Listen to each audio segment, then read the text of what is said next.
errores al copiar su ADN, su ARN, perdón, recordemos que es un virus de ARN, y por lo tanto va generando mutaciones que se van acumulando en el tiempo hasta que aparece una cepa nueva. Eso ocurre en un periodo de 3 a 5 años, inclusive hasta más tiempo. Debido a que la polimerasa del virus no es capaz de corregir errores y por lo tanto los errores cometidos se quedan en el genoma. Recuerde que yo les había pedido que averiguaran por qué este virus, siendo de ARN, necesitaba ir al núcleo. El segundo mecanismo, que es la deriva antigénica, el reordenamiento genético, este se llama en español deriva y este se llama reordenamiento. El shift antigénico implica que el cerdo va a servir como especie que va a generar el recambio de segmentos, como el virus es segmentado. Entonces el cerdo se puede infectar de una cepa tanto del ave como del humano y él va a generar intercambio de material genético, segmentos completos entre las dos cepas con las cuales se infectó, generando una cepa completamente nueva, ¿sí? Estos eventos son aleatorios y ocurren en un tiempo inferior a un año, ¿sí? Es posible que esto esté ocurriendo constantemente en la naturaleza, porque obviamente las condiciones tienen que estar dadas en muchas partes, por ejemplo en Colombia, ¿no? Donde tenemos porcicultura artesanal y tenemos también cría de aves. Entonces el señor granjero va y trabaja con las aves, luego ahí trabaja con los cerdos para alimentarlos y ahí es donde se permite este tipo de situaciones. Lo que pasa es que no todas las veces que se presente el evento va a generar una cepa nueva, ¿no? Porque como esto es al azar, entonces puede ser que de 1000 eventos, uno solo pueda generar una cepa con potencial pandémico y pueda llegar a transmitirse de humano a humano, generando las llamadas pandemias, ¿sí? Porque pues lógicamente muchos de estos intercambios de segmentos terminan en virus no viables. Yo les explicaba la semana pasada que los virus son tan malos para replicarse que la gran mayoría de las partículas virales que se producen en una célula infectada terminan siendo virus no viables, ¿sí? Más o menos el 20 al 40% de las partículas podrían ser viables. Entonces, esos son los dos mecanismos. Esto ocurre en un tiempo bastante corto y es el que genera las mutaciones. Aquí hemos hablado de las defensas del hospedero. A medida que vamos bajando a las vías respiratorias del parénquima pulmonar, vemos cómo van apareciendo las células de la inmunidad adaptativa y las células presentadoras de antígeno, mientras que en la parte superior del tracto respiratorio vamos a tener lo que son la saliva, las defensinas, la barrera epitelial que va a bloquear la infección o la infectividad del virus.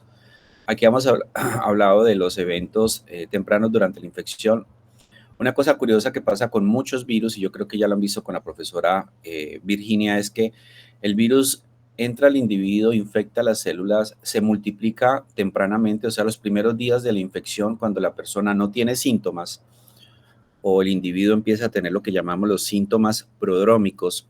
En las infecciones virales, los síntomas prodrómicos hacen referencia al malestar general, como a los síntomas gripales, y aún no sabemos cuál es la virosis, qué tipo de virosis va a desarrollar el paciente. Por ejemplo, el paciente puede presentar hoy al servicio de urgencias con un malestar gastrointestinal, con un dolor de cabeza, con unas náuseas, y ustedes creen que es una diarrea viral y a los 3 días el paciente tiene una hepatitis, 3 días después, porque está en esta primera fase que son los síntomas prodrómicos.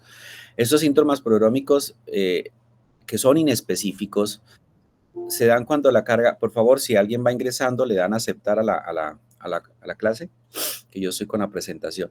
Cuando aparecen los síntomas prodrómicos, el paciente tiene una carga viral muy alta, ¿sí? Entonces, los síntomas son inespecíficos o no tiene síntomas. Entonces, vean que acá el paciente va en el día 3 y no tiene todavía muchos síntomas, pero la carga viral es muy alta. Y mire que cuando el virus empieza a ir, es cuando la respuesta inmunológica se altera, ¿sí? Entonces, es como si el virus ingresara, se replicara en las células, apareciera más carga viral, infectar a otras personas, y cuando ya el virus se va, es que el paciente realmente está enfermo. Entonces, cuando usted le llega a un paciente con una virosis, sobre todo los virus agudos que están con mucho malestar, que está muy enfermo, que ya se le está viendo cuál es el tipo de virosis, una hepatitis, un cuadro diarreico, ya el virus casi que no está en ese paciente. Y ahorita les voy a explicar eso en COVID. Pero mire que dejó la respuesta inmunológica bastante afectada. Entonces, hiperactivó la respuesta inmune, una gran reacción de citoquinas, y esto es lo que está haciendo que el paciente se sienta mal, ¿no? Factor de necrosis tumoral, interleuquina 6, interleuquina 8 en el paciente. Aquí para hablar un poco sobre el diagnóstico de las infecciones virales. Cuando tenemos un paciente con una virosis y lo remitimos para toma de muestra, la mayoría de la toma de muestra de estas infecciones va a ser del sitio de la infección, ¿sí? En ese caso, recuerde que cuando tomamos la muestra respiratoria, tomamos la muestra de la nasofaringe y la orofaringe tomando un escobillón. Observen acá que cuando al paciente se le toma la muestra, él se le pide que incline un poco la cabeza, ¿sí? Y el escobillón ingresa prácticamente hacia donde la fosa nasal empieza el descenso hacia la faringe, que es lo que llamamos la nasofaringe. En este punto es donde el escobillón lo rota a 360 grados, haciéndole un poquito de presión, porque necesitamos arrancar células, ¿sí? Hay que arrancarle células al paciente porque recuerde que los virus son intracelulares. Lo mismo cuando ustedes toman la citología o la enfermera jefe toma la citología. Se usa un cepillito para llegar al endoexocervis y hay que utilizar ese cepillo y rasparlo con un poquito de fuerza, no tampoco como para arrancar el tejido, pero sí para arrancar células porque los virus son intracelulares y necesitamos buscarlo dentro de la célula. Aquí nosotros agregamos un medio de transporte que es un caldo de cultivo bacteriológico al cual le agregamos antibióticos y antimicóticos, ¿no? Porque si yo introduzco el escobillón hasta acá, seguramente le estoy sacando microbiota nasal y también pueden haber hongos ahí. Entonces, a este medio de cultivo le agregamos antibióticos y antimicóticos, que lógicamente no va a tener ningún efecto en el virus. Lo tapamos, ¿sí? Y eso lo enviamos al laboratorio. Aquí pues están las diferentes pruebas de laboratorio que nosotros utilizamos para identificar el virus, ¿no? La PCR es de lo que ustedes conocieron durante el COVID. Más adelante les voy a explicar un poco más el fundamento de esta prueba. Incluso en la semana que veamos el ciclo de profundización de inmunología, les voy a hablar mucho de los paneles de biología molecular que estamos utilizando en laboratorio para identificar infecciones, no solamente virales, sino bacterianas, parasitarias, por hongos. Esta es una de las que más utilizamos, la prueba de inmunofluorescencia. Entonces, una prueba de inmunofluorescencia, nosotros tenemos una plaquita de más o menos 12 pozos. En cada pozo vamos a tocarlo con el escobillón que tenemos acá. Y en cada pozo vamos a agregar un anticuerpo contra un virus específico. En este caso sería, por ejemplo, influenza. Entonces, si me da positivo, la reacción antígeno-anticuerpo la vamos a revelar mediante un fluoróforo, o sea, una molécula que emite fluorescencia. Entonces, ese fluoróforo, cuando nosotros lo miramos al microscopio de fluorescencia, el microscopio de fluorescencia no es nada más sino un microscopio de luz normal, al cual le colocamos un dispositivo que emite haz de luz a longitudes de onda donde está la fluorescencia. Entonces, por ejemplo, este colorcito verde que nosotros vemos en la fluorescencia, que es la reacción, o sea, si aquí están las células infectadas por el virus influenza, cuando nosotros agregamos el anticuerpo se le va a pegar al antígeno del virus influenza, que está en las células. Recuerde que en la superficie de la célula infectada vamos a encontrar la hemaglutinina y la neuraminidasa. Entonces podemos utilizar un anticuerpo contra la hemaglutinina o la neuraminidasa y cuando lo revelamos en microscopio de fluorescencia se ve el color verde. Ese color verde es una molécula que se llama isotiocianato de fluoresceína.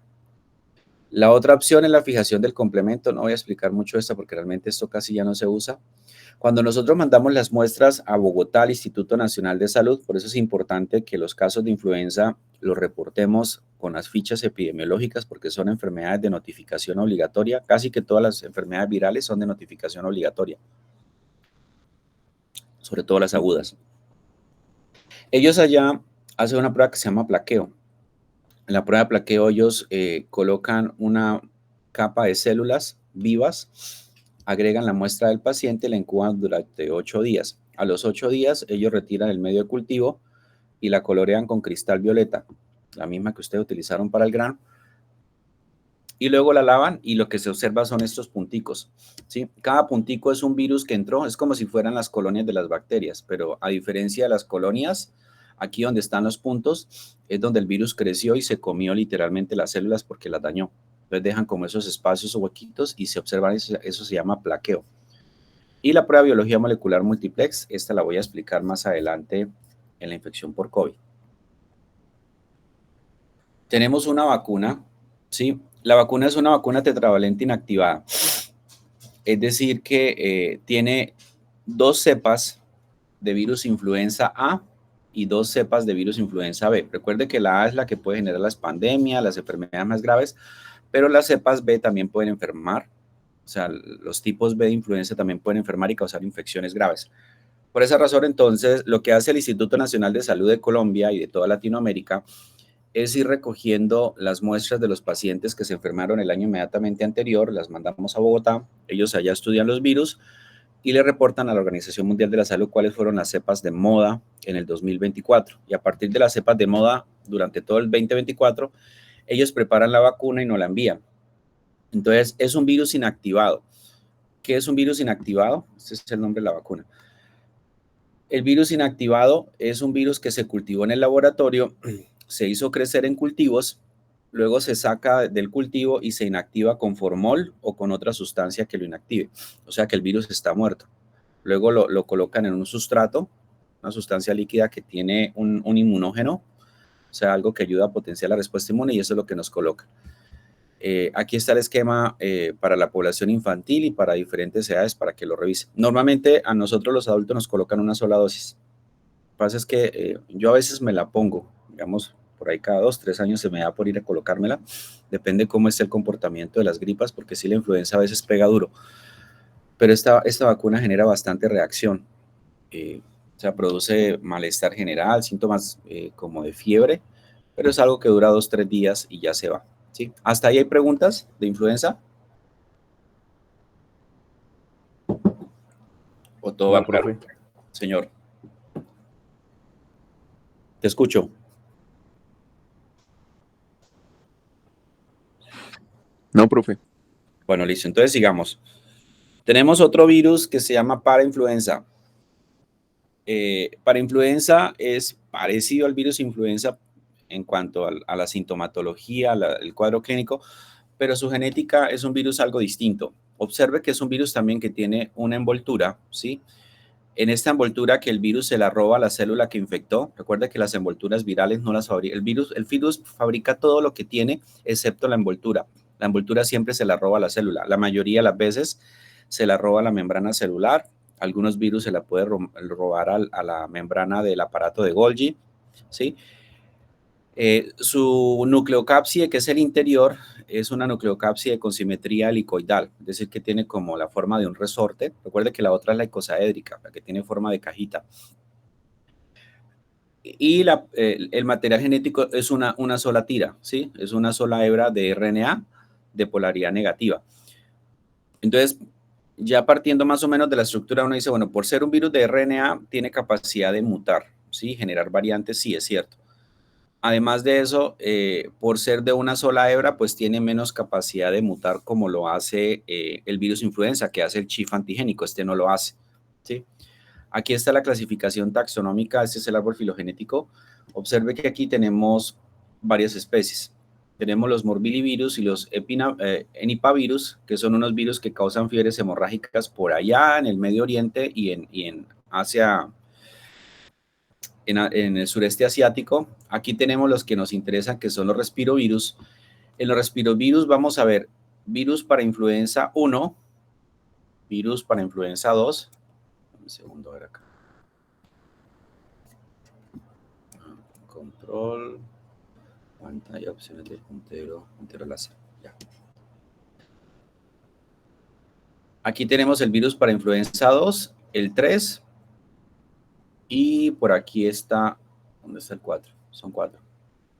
1, 2, 3. Y aquí está el 4, para influenza 4A y para influenza 4B. Y de esta familia también tenemos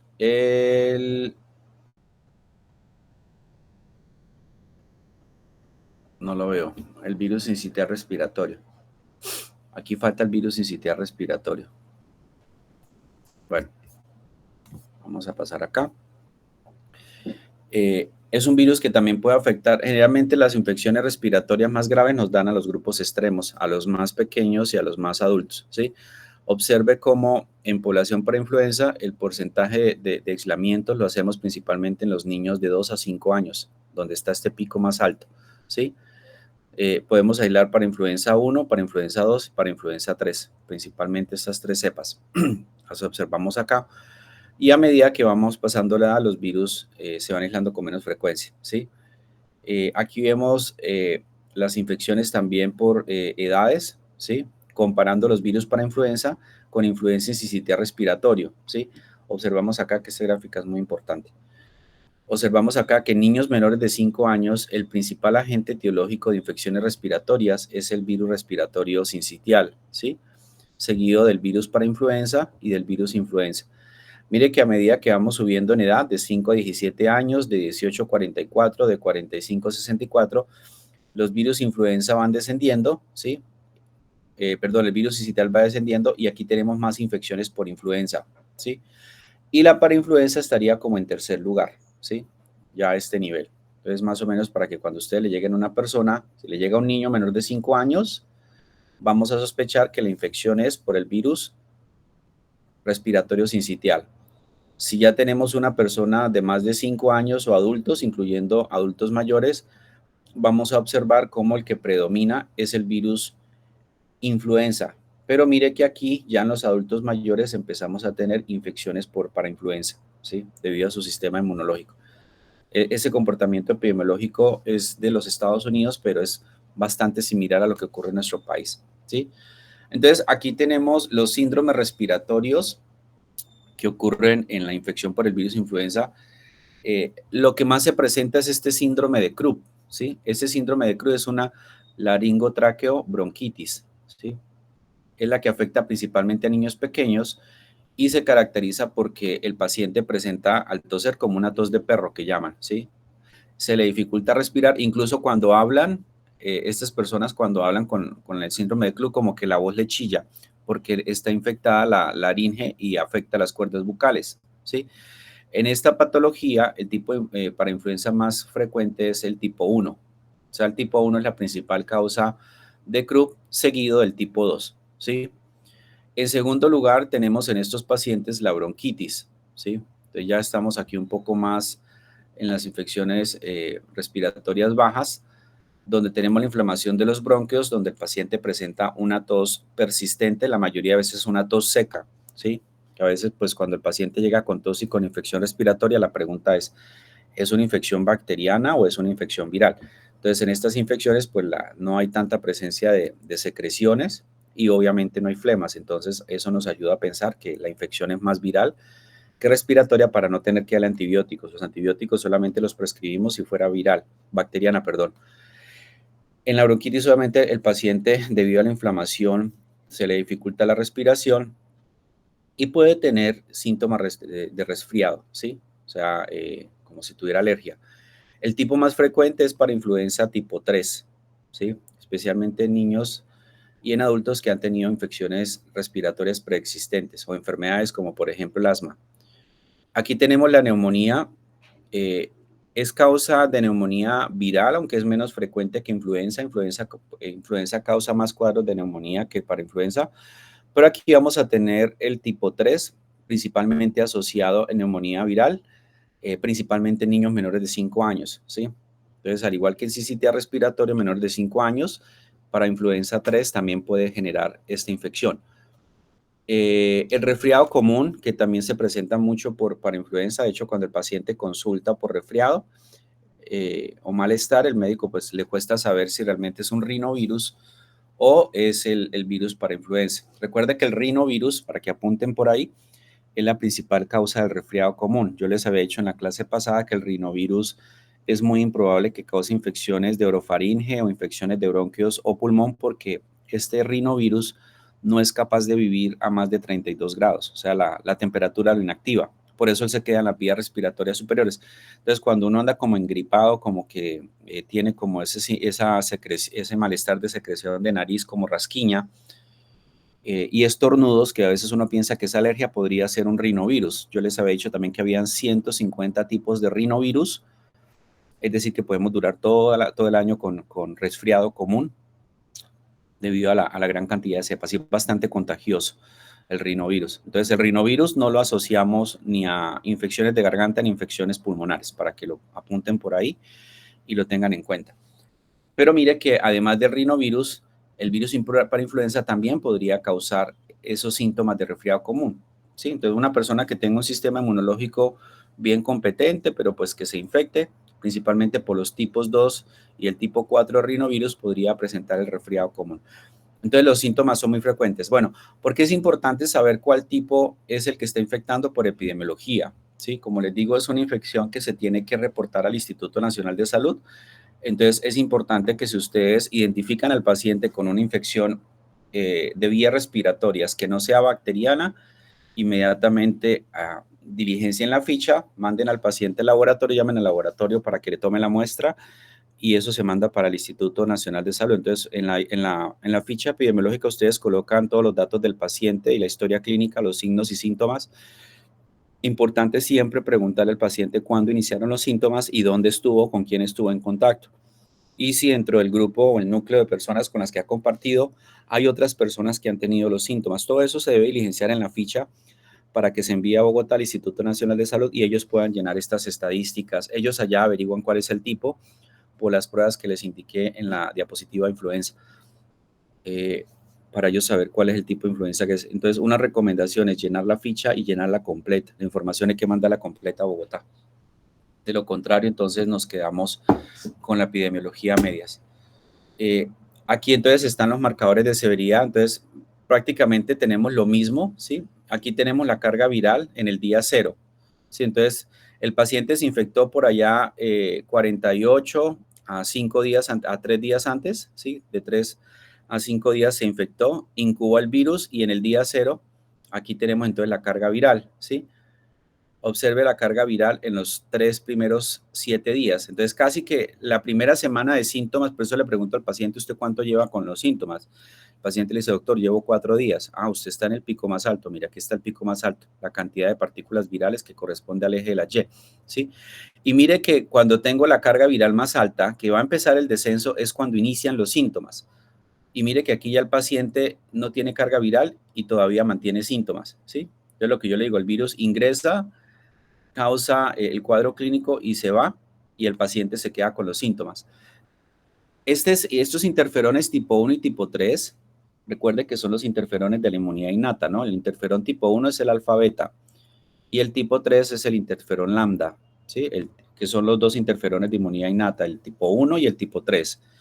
Y habíamos hablado que el interferón tipo 2, que es el gamma, es el interferón de la inmunidad adaptativa. Es producido principalmente por los linfocitos TCD4. Mientras que el interferón tipo 1 y tipo 3 lo producen las células infectadas y las células presentadoras de antígeno. Entonces aquí ya tenemos la expresión del interferón, por lo tanto se van a empezar a dar citoquinas que tienen que ver con la inflamación para contener la infección y por eso se contiene la infección, ¿sí? Mire que acá el paciente empieza a producir los anticuerpos, ¿sí? En una primera fase, ¿sí? En las primeras semanas, la mayor carga de anticuerpos van a corresponder a anticuerpos inmunoglobulina M, M de mamá.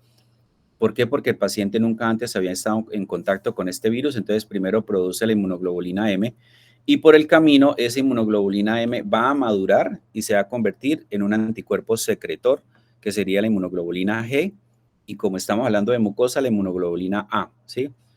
La inmunoglobulina G es muy importante porque es la que va a dejar memoria a largo plazo, pero ya les voy a hablar un poquito de largo plazo en las infecciones respiratorias. Y aquí tenemos la presencia de los anticuerpos IgM. Este sería el anticuerpo IgM y este sería el anticuerpo inmunoglobulina A, ¿sí? Aquí aparece que sube, sube, sube, sube. Obviamente en algún momento esto tiene que empezar a bajar, ¿no? Cuando ya el virus se va, la respuesta inmune vuelve a su estado basal y los anticuerpos van a disminuir. Resulta que las infecciones respiratorias, y al igual que las infecciones de vías digestivas, producen memoria inmunológica, sí, claro, porque todos los antígenos, sobre todo de los agentes infecciosos que entran en contacto con nuestro sistema inmunológico, van a dejar células T de memoria. Lo que pasa es que en los virus respiratorios, al igual que en los virus digestivos, la inmunidad a largo plazo es incompleta, ¿sí? La llamamos imparcial o incompleta. ¿Por qué? Porque el virus, la mayor cantidad de virus solamente está en las mucosas. Y para que nosotros podamos generar una memoria a largo plazo que nos dure toda la vida, necesitamos que los antígenos vayan hasta los ganglios linfáticos, es decir, que después de estar en el tejido subcutáneo, las células presentadoras de antígeno lo desplacen a través de los conductos linfáticos hasta los ganglios linfáticos Y en los ganglios linfáticos hay una presentación antigénica mucho mayor, porque recordemos que es ahí donde están los ganglios linfáticos como órganos del sistema retículo endotelial secundarios. Ahí es donde tenemos la mayor concentración de células B y de linfocitos T. Entonces, como estos virus no hacen ese proceso, ellos o lo hacen, digamos, en muy poca cantidad, entonces la presentación antigénica no es tan fuerte, no es tan, digamos, de una magnitud importante. Por lo tanto, un paciente que le da una gripa por un virus o un paciente que le da una diarrea por un virus, prácticamente después de un año ya no tiene respuesta inmunológica. Entonces, les cuento esta historia porque es la razón por la cual ustedes como médicos y obviamente los expertos en el tema de vacunas le sugieren a los pacientes que todos los años se coloquen refuerzos. Ustedes ven que nos vacunamos contra el COVID y nos dicen que cada 12 meses tenemos que estarnos colocando refuerzo porque la inmunidad se pierde, ¿sí? Debido a ese proceso. O sea, tenemos una inmunidad incompleta y la razón por la cual tenemos una inmunidad incompleta a largo plazo, es decir, se van a perder los títulos de anticuerpo y las células T de memoria, es porque estos antígenos son presentados en muy poca cantidad en los órganos linfoides, ¿sí? La presentación antigénica sea muy poca porque el virus está localizado solamente en un punto anatómico. Ya cuando ustedes hablan de hepatitis C, hepatitis B, VIH, todas estas infecciones que son sistémicas, la respuesta inmunológica sí es mucho mayor, incluso en dengue. ¿Sí? Porque obviamente estos virus circulan por sangre y cuando circulan por sangre van a hígado, van a vaso, van a médula ósea, van a todos los órganos del sistema retículo endotelial, a los ganglios de las placas de Peyer en el tejido gastrointestinal y eso hace que la respuesta sea mucho mayor. Pero como estas infecciones son mal localizadas, la respuesta inmunológica es muy mala. ¿Listo?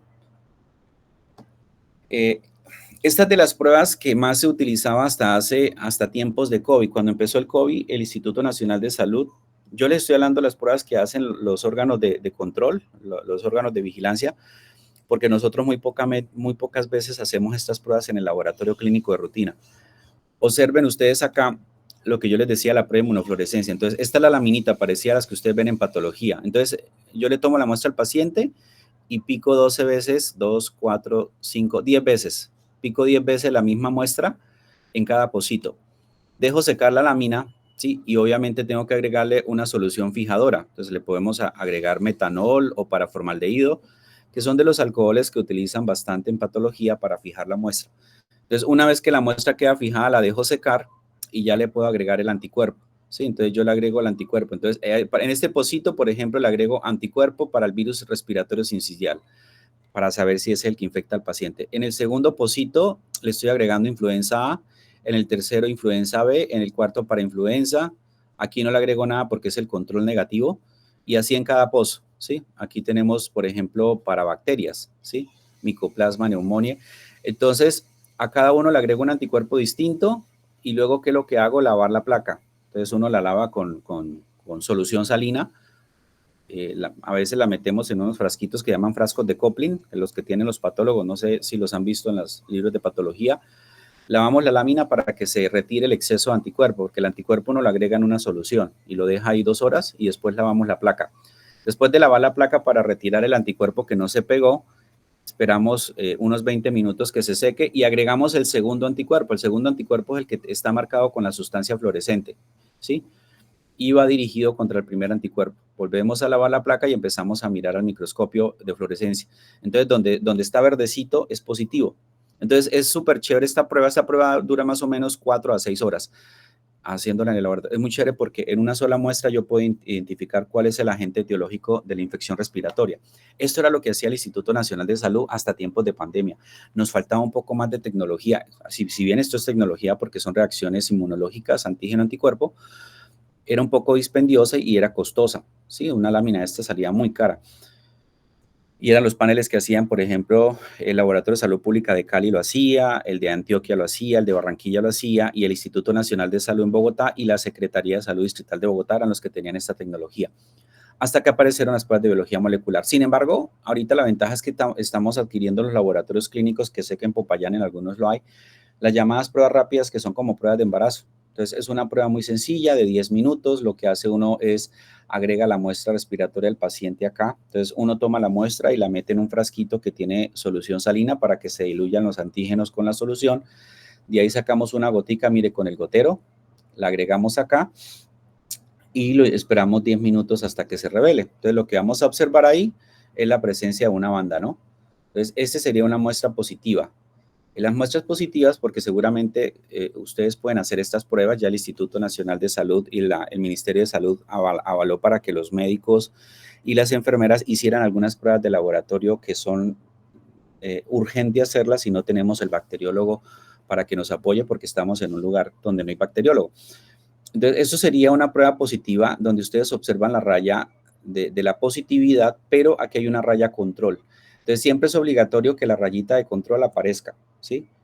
Entonces, aquí apareció la raya de control y la muestra del paciente dio la línea, entonces eso es el paciente A es positivo. Observemos el paciente B, donde la raya de la muestra no dio, pero el control dio. Esto es una prueba bien realizada, pero es negativa, ¿sí? Entonces, siempre tenemos que tener en cuenta la rayita de control y mirar si aparece o no aparece la raya que corresponde a la positividad o negatividad de la muestra, respectivamente, ¿sí? Nosotros, con respecto a las pruebas, evaluamos mucho el tema de la sensibilidad y la especificidad. Entonces, yo creo que ya han escuchado ese paseo. Entonces, la sensibilidad hace referencia a que la prueba es capaz de dar positiva cuando el paciente está positivo. Y esto se debe a la cantidad de muestra del virus que está a la cantidad de partículas virales que está en la muestra. Entonces, mire que estando el paciente infectado, la muestra es capaz de pescar entre el 40 y el 80% de los casos, ¿sí? Eso es una desventaja, porque quiere decir que de 100 pacientes que yo tengo positivos para el virus, para influenza, la prueba solo me detecta el 40 al 80. Entonces, hay que tener mucho cuidado con estas pruebas y yo me fijo mucho en ello cuando le digo a un médico solicite esta prueba o no la solicite, pues porque esto nos puede sacar de dudas o nos puede dejar más confundidos. Entonces, si teniendo 100 pacientes positivos, la prueba tiene una sensibilidad, es decir, la capacidad de detectar hasta máximo 80, me deja 20 pacientes infectados que sí están. Entonces, la cosa como que no pinta bien con estas pruebas para los virus respiratorios. Lo mismo pasó en COVID, cuando nos hacíamos la prueba de antígenos en la prueba rápida, muchos pacientes que eran positivos notaban negativo a la prueba, entonces nos tocaba irnos a la PCR porque la PCR tiene una sensibilidad casi del 90%. O sea, tiene un rango entre el 80 y el 90-95%, que superaba mucho esto. Pero nunca hay una prueba que sea 100% sensible ni 100% específica.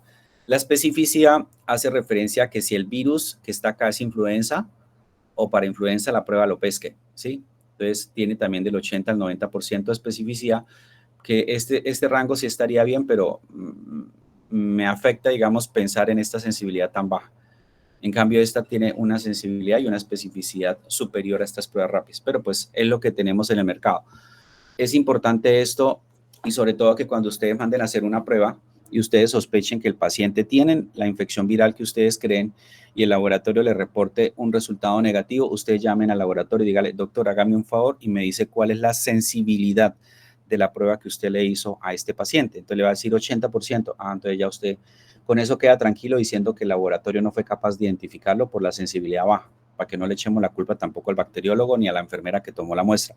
Entonces me dio negativo y la sensibilidad del 80% quiere decir que habían 20 pacientes más para llegar al 100 que estaban infectados y la prueba no lo pesca porque la sensibilidad es baja. Ahora ustedes preguntan, profe, ¿cuál es una sensibilidad buena por encima del 90%? ¿Sí? Del 90%. Lo ideal es que fuera el 95%, pero como le digo, esa parte es muy difícil.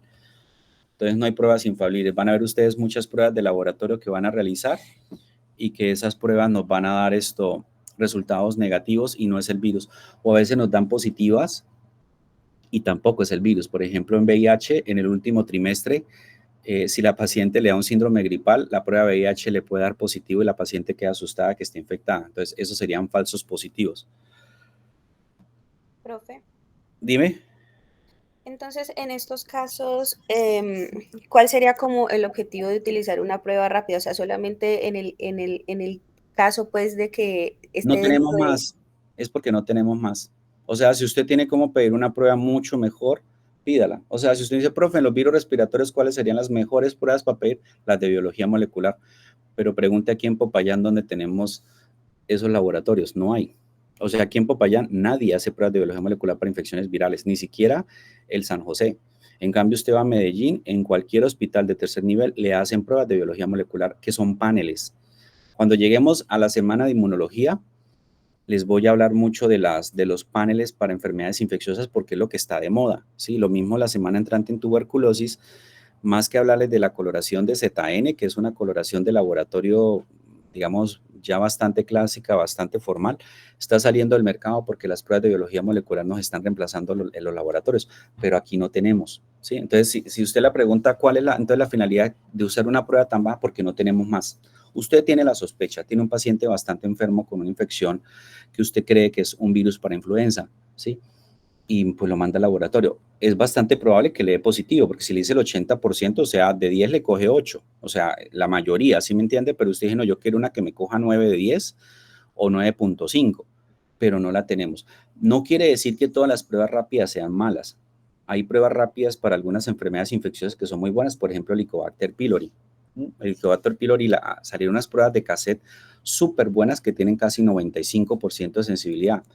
Sí, entonces eso está muy asociado al tipo de muestra, al virus o al agente infeccioso del que estamos hablando. Entonces esa es la razón por la cual nos toca ajustarnos a eso. Yo siempre le digo al médico, trate, o sea, ustedes como médico tienen que empezar a hacer colegaje, no trabajar como islas solos.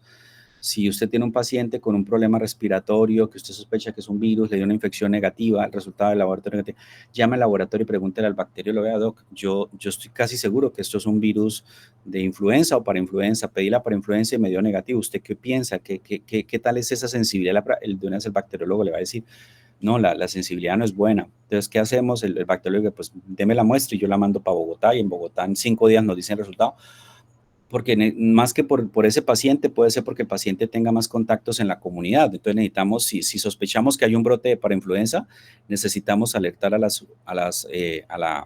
personal de salud pública. Vea, aquí en esta zona de Popayán, en el barrio X, estamos teniendo brotes de parainfluenza, entonces eso es una alarma epidemiológica y ustedes son los únicos que la pueden detectar. Si ustedes no lo detectan, absolutamente nadie se va a dar cuenta, ni la enfermera, ni el bacteriólogo ni la Secretaría de Salud, porque ustedes son los que hacen reporte. Entonces, cuando tenemos esos brotes lo hacemos. Entonces, es porque tenemos esa prueba. ¿Hay más preguntas? Bueno, sigamos entonces con el virus para influenza. Perdón, el virus respiratorio sincitial, ¿sí? Ese también es un paramyxovirus, o sea, es primo del anterior. Influenza sí está parte en una familia completa. Si la familia de influenza se llama Orthomyxoviridae, ¿sí? Orto significa verdadero, ¿sí? Entonces, son mixovirus verdaderos. Y estos se llaman paramyxovirus, tanto el anterior, que eran los parainfluenzas 1 al 4, como el virus respiratorio sincitial, ¿sí? Para significa paralelo. Pertenece al género neumovirus, es un virus grande, ¿sí? De 120 a 300 nanómetros.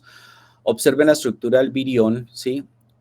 Tiene las mismas características del virus anterior, es un virus de RNA de polaridad negativa. Cuando digo polaridad negativa, es que el sentido de la cadena va 3' a 5', ¿sí?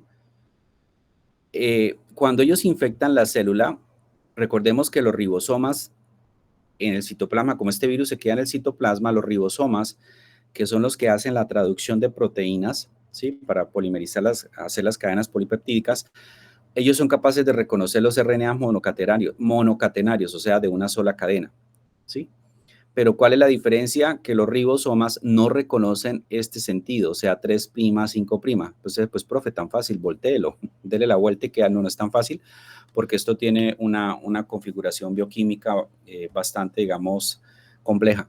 Entonces, estos RNAs que son polaridad 3', 5', que le llamamos RNA sentido negativo o RNA de polaridad negativa, no son reconocidos por los ribosomas, ¿sí? Por lo tanto, cuando el virus ingresa a la célula después de infectarla, o sea, del neumocito, y el RNA es liberado en el citoplasma, ¿cómo hace entonces para poder convertirse en un RNA de polaridad positiva? ¿Qué tiene que hacer? ¿Qué opinan? ¿Qué hace el virus? ¿Mutar, profe, quizá? Sintetizar la cadena opuesta, muy bien. ¿Sí? Tiene que sintetizar la cadena opuesta, o sea, tiene que tener una enzima que coja como molde este RNA negativo y lo vuelva positivo. Por eso es que el virus en su estructura, la nucleocápside, tiene esto rojo que ustedes ven, que es la fosfoproteína o la polimerasa, ¿sí? Si él no lleva la polimerasa, no es capaz de hacer ese proceso porque si recordamos nuestra biología celular y molecular de primer semestre, que ya fue hace mucho tiempo, las polimerasas todas están en el núcleo. No tenemos RNA polimerasa ni DNA polimerasa en el citoplasma. Entonces, si el virus entra y se le olvidó cuando se replicó en la célula anterior, ay, se me olvidó meter la polimerasa, el virus automáticamente es defectuoso y no se replica. Porque él tiene que llevar esa polimerasa para que la polimerasa convierta la cadena opuesta. Resulta que cuando el virus está sintetizando la cadena opuesta, entonces coge como molde la negativa y empieza a producir la positiva. En ese momento, de una forma temporal, tenemos un RNA de doble cadena. Y ahí es donde vienen los receptores de reconocimiento de patógeno y se da cuenta que está infectado por alguien. Acuérdese los receptores de reconocimiento de patógeno y los PAMs que habíamos visto en la clase inmunología. En el caso de estos virus, lo identifica cuando el virus forma el dúplex, es decir, cuando está sintetizando la cadena opuesta, para empezar a generar los genes de respuesta al interferón y empezar la inmunidad innata que ustedes ya conocen y hemos visto y hemos hablado bastante. En la envoltura viral, entonces es un virus de RNA de polaridad negativa, de simetría helicoidal, o sea, tiene forma de resorte y tiene una envoltura que le roba a la célula. Cuando sale tiene varias proteínas. Aquí tiene una proteína que se llama proteína F de fusión. Aquí hay una proteína de matriz, que son como las proteínas más importantes de la partícula viral, ¿sí? Aquí está la clasificación de todos los paramyxovirus. Mira, aquí tenemos para influenza del 1 al 4, ¿sí? Y aquí tenemos el virus respiratorio sincitial, está acá, ¿sí? Y aquí también estaría el metaneumovirus, que también es otro importante, pero no vamos a hablar hoy de ese. Después de que el virus ingresa por vía respiratoria, el virus desciende hacia el pulmón, hacia los alvéolos, y él causa esta patología. Tiene un periodo de incubación de 2 a 4, 5, de 2 a 4 días, perdón, y después de eso el paciente dura más o menos una semana infectado, ¿sí? Cuando el virus infecta, esto es una patología de pulmón. Entonces aquí vemos en la lámina que esos serían los alvéolos normales, ¿sí? Alvéolos normales, y eso sería un alvéolo pulmonar comprometido por la infección viral. Entonces lo que hace el virus es hacer que las membranas celulares de los neumocitos se fusionen. Entonces esto es una célula gigante que tiene 1, 2, 3, 4, 5, 6, 7, 8, 9, 10, 11 núcleos. Y estos son lo que llamamos los sincitios. Por eso se llama virus sincitial respiratorio, porque en el pulmón forma estos sincitios. O sea, hace que las células respiratorias de los alvéolos, o sea, las células alveolares, se fusionen entre sí a través de esta proteína, la proteína de fusión, ¿sí? Entonces, el virus es bien inteligente. Usa esta proteína, cuando la ancla en la membrana celular de la célula que infectó, hace que las células se fusionen entre sí todas ellas, ¿sí? Entonces, se forman los llamados sincitios. Entonces, imagínense un paciente pediátrico, porque son niños menores de 5 años, y es más grave en los menores de 2 años. Y yo les había explicado que los niños menores de 2 años o 5 años que desarrollan de forma temprana la infección por este virus, en los siguientes 10 años de vida van a ser muy susceptibles de sufrir asma. Entonces, son peladitos que los van a tener ustedes en consulta con mucha frecuencia, porque este virus le deja al sistema inmunológico afectado y los pulmones, porque ellos dañan los neumocitos, lo que hace que esos pacientes puedan presentar cuadros respiratorios crónicos, principalmente cuadros asmáticos. Entonces, los van a tener ustedes todo el tiempo. Entonces, mire lo chévere de esta célula sincitial. ¿Listo? Entonces, esta es, digamos, la razón por la cual al paciente se le dificulta respirar y puede incluso morir si no es atendido de forma urgente. Muchos de ellos requieren ventilación mecánica. Entonces, estos pacientes, a nivel de la inmunopatogénesis, tenemos lo siguiente, ¿sí? Aquí tenemos el macrófago, las células dendríticas, que son las presentadoras de antígeno, ¿sí? Lo ideal es que hubiese, que eso me estaba preguntando qué días esto, Isabela, la diferencia entre TH1 y TH2. Observe acá que lo ideal en la infección por la mayoría de los virus, por ser patógenos intracelulares, es que haya una mayor respuesta de TH1 y una respuesta bastante bajita de TH2, ¿sí? No es que uno diga, no, que porque es viral y es intracelular, solamente hay TH1 y si es bacteriana extracelular, solamente TH2. No, generalmente tenemos las dos. Lo que pasa es que la más importante o la que pesa más en la balanza es esta para un virus intracelular, ¿sí? En la respuesta TH1, ¿sí? Que es de inmunidad adaptativa, ¿sí? En la fase de la inmunidad innata, o sea, cuando las células dendríticas y los macrófagos están haciendo la presentación antigénica, producen estas células presentadoras de antígeno principalmente la interleuquina 12. esta interleuquina 12 es la que hace que la respuesta adaptativa se vaya hacia TH1. ¿Y en qué consiste la respuesta TH1? En que estos CD4 se activan, se vuelven células efectoras, producen grandes concentraciones de interferón gamma, y el interferón gamma lo que hace es capacitar a la CD8 y a estos macrófagos para que se conviertan en células que maten a las células infectadas, ¿sí? Principalmente la CD8 y las células NK. Entonces, este interferón gamma hace eso. Eso sería una respuesta inmune ideal, una mayor proporción de células T hacia el inmunofenotipo TH1 y unas poquitas hacia el inmunofenotipo TH2. El inmunofenotipo TH2, las células presentadoras de antígeno en la inmunidad innata secretan interleuquina 13. Estas interleuquinas 13 va a hacer que estos CD4 se activen hacia un inmunofenotipo TH2 y estas células lo que hacen producir es grandes cantidades de interleuquina 4, ¿sí? Estas células CD4 activadas hacia una respuesta TH2 están listas para atacar principalmente patógenos intracelulares, como por ejemplo parásitos. Entonces se producen muchos eosinófilos, células mastocitos, grande producción de inmunoglobulinas E por parte de las células de los linfocitos B.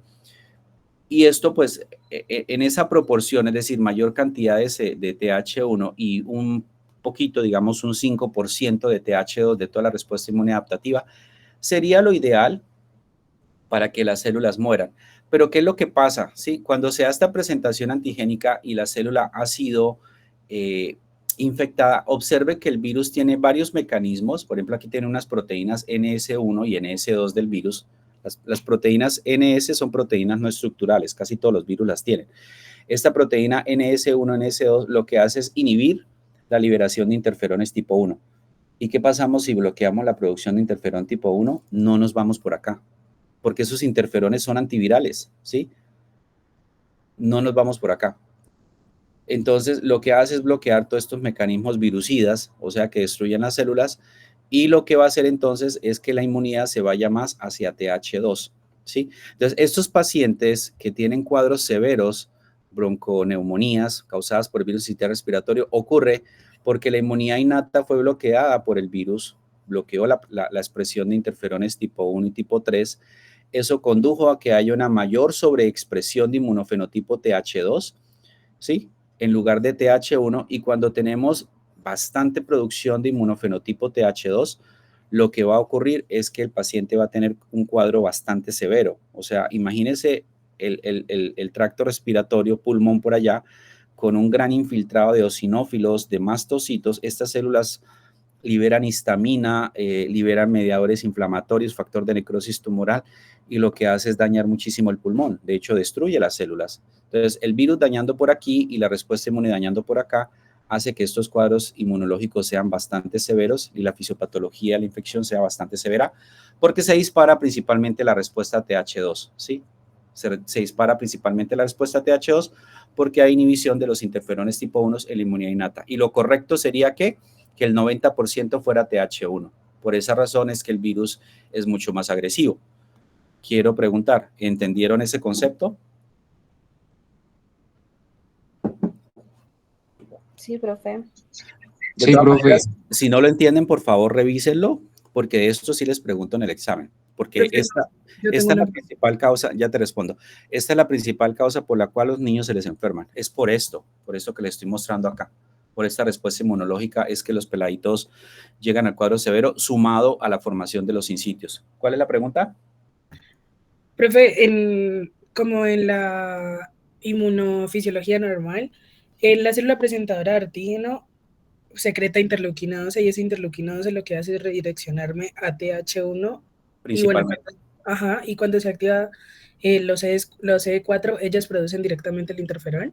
Sí, Ok, sí. ya. Sí, la interleuquina 2 es la que producen las células dendríticas y los macrófagos, ¿sí? Para estimular el inmunidad. O sea, siempre quien le va a decir qué inmunidad adaptativa debe despertar el sistema inmunológico es la inmunidad innata, ¿sí?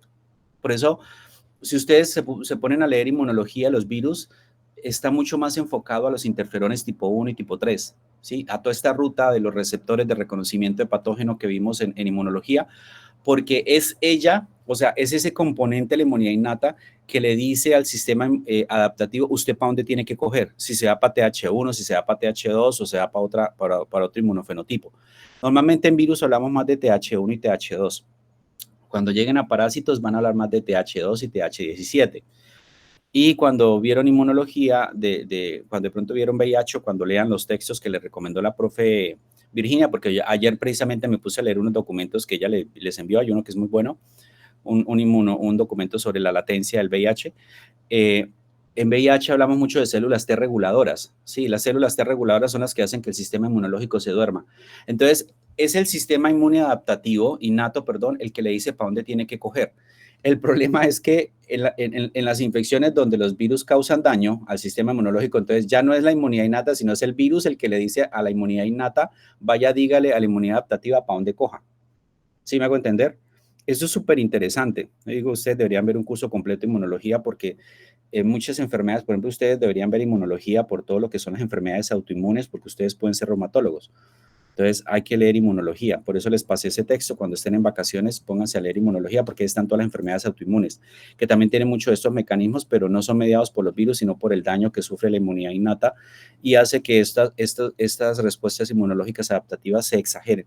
Entonces lo ideal es que esta respuesta TH1 fuera el 90% en la respuesta al sincitial y la respuesta TH2 fuera la respuesta del 10%. ¿Por qué le digo que las dos son muy importantes? Porque la respuesta TH1 de CD4, que produce interferón gamma para activar macrófagos, lo que va a hacer es matar los virus que están dentro de las células, pero ya muchos virus se replicaron y salieron a dar vueltas por la sangre o por el tejido. ¿Quién mata a esos virus que están dando vueltas por fuera de la célula? La TH2, porque la TH2 es la que produce anticuerpos, ¿sí? Y recuerde que yo les hablé de los anticuerpos neutralizantes. Los anticuerpos neutralizantes son los que neutralizan la infección del virus, valga la redundancia, porque bloquean los epítopes, que es la porción del antígeno que se une al receptor, ¿sí?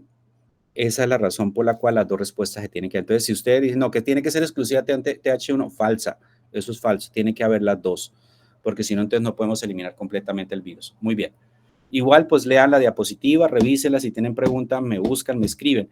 Por favor, cuando me estén buscando en la facultad y no me encuentre, escriban a Isabela. Isabela les pasa mi número. No empiecen a preguntarme por todos lados, que esta semana me han estado preguntando. Y yo, la verdad, esta semana no he estado en la facultad porque yo no tengo oficina. La oficina...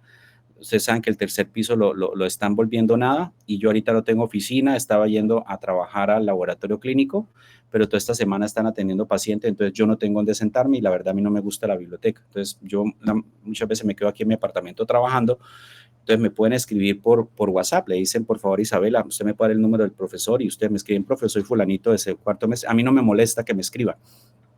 Sí, de pronto no les contesto llamadas, pero sí les respondo el WhatsApp cuando me necesiten.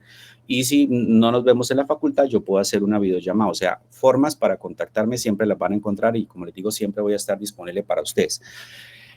Bueno, ¿qué tratamiento le damos a estos pacientes? La mayoría de los tratamientos están enfocados al soporte ventilatorio, al soporte de los signos y síntomas, al restablecimiento de líquidos y a cuidar el pH de la sangre. ¿Sí? Ustedes saben que cuando una persona... tiene dificultad respiratoria, puede desarrollar una acidosis, ¿sí? Porque obviamente se está acumulando el dióxido de carbono a nivel del pulmón, a nivel de la sangre, ¿sí? Porque no lo estamos botando por la respiración. Entonces, aquí le damos broncodilatadores y corticoides, ¿sí? A estos pacientes sí hay que darles antibióticos. ¿Por qué? Porque nosotros tenemos muchas bacterias que son parte de la microbiota que están en el tracto respiratorio superior y debido a la debilidad que tenemos en el tracto respiratorio inferior se nos bajan esas bacterias y nos causan neumonías nosocomiales porque el paciente está intubado, está en grave estado de salud. Entonces damos antibióticos profilácticos, ¿sí? Piperacilina, tazobactam, una cefalosporina de tercera generación o un aminoglicosio se le puede dar a estos pacientes dependiendo del cuadro clínico, la edad y las condiciones inmunológicas. Hay un fármaco, este fármaco todavía se usa bastante, que es la ribavirina, ¿sí? Es el nombre bioquímico de la molécula. Es un medicamento que lo formulan ustedes para muchas infecciones virales por virus de ARN. Incluso para dengue también dan ribavirina, ¿sí? No es específico para el virus respiratorio sincitial, pero algo ayuda, ¿sí? ¿Sí? No tenemos no tenemos un medicamento específico. Lo que tenemos ahorita es una profilaxis para los expuestos mediante anticuerpos contra el virus sincitial, o sea, lo que llamamos inmunidad pasiva. Entonces usamos antisueros que contienen los anticuerpos y se los administramos al paciente, ¿sí? Aquí están pues unos procedimientos para evitar las infecciones. Es muy importante que los revisen. Ustedes están muy expuestos a infecciones y si, por ejemplo, ustedes ya tienen familia o en las casas donde viene hay un niño pequeño, se pueden llevar el virus para la casa y lo pueden infectar. Usen todos los elementos de protección personal. Aquí tienen que utilizar máscaras respiratorias N95. Es muy fácil que el virus les pase a través del N25, ni se les ocurra. Si no, profe, yo me pongo el N25 encima de una careta, no, porque el virus está dando vueltas en el aire.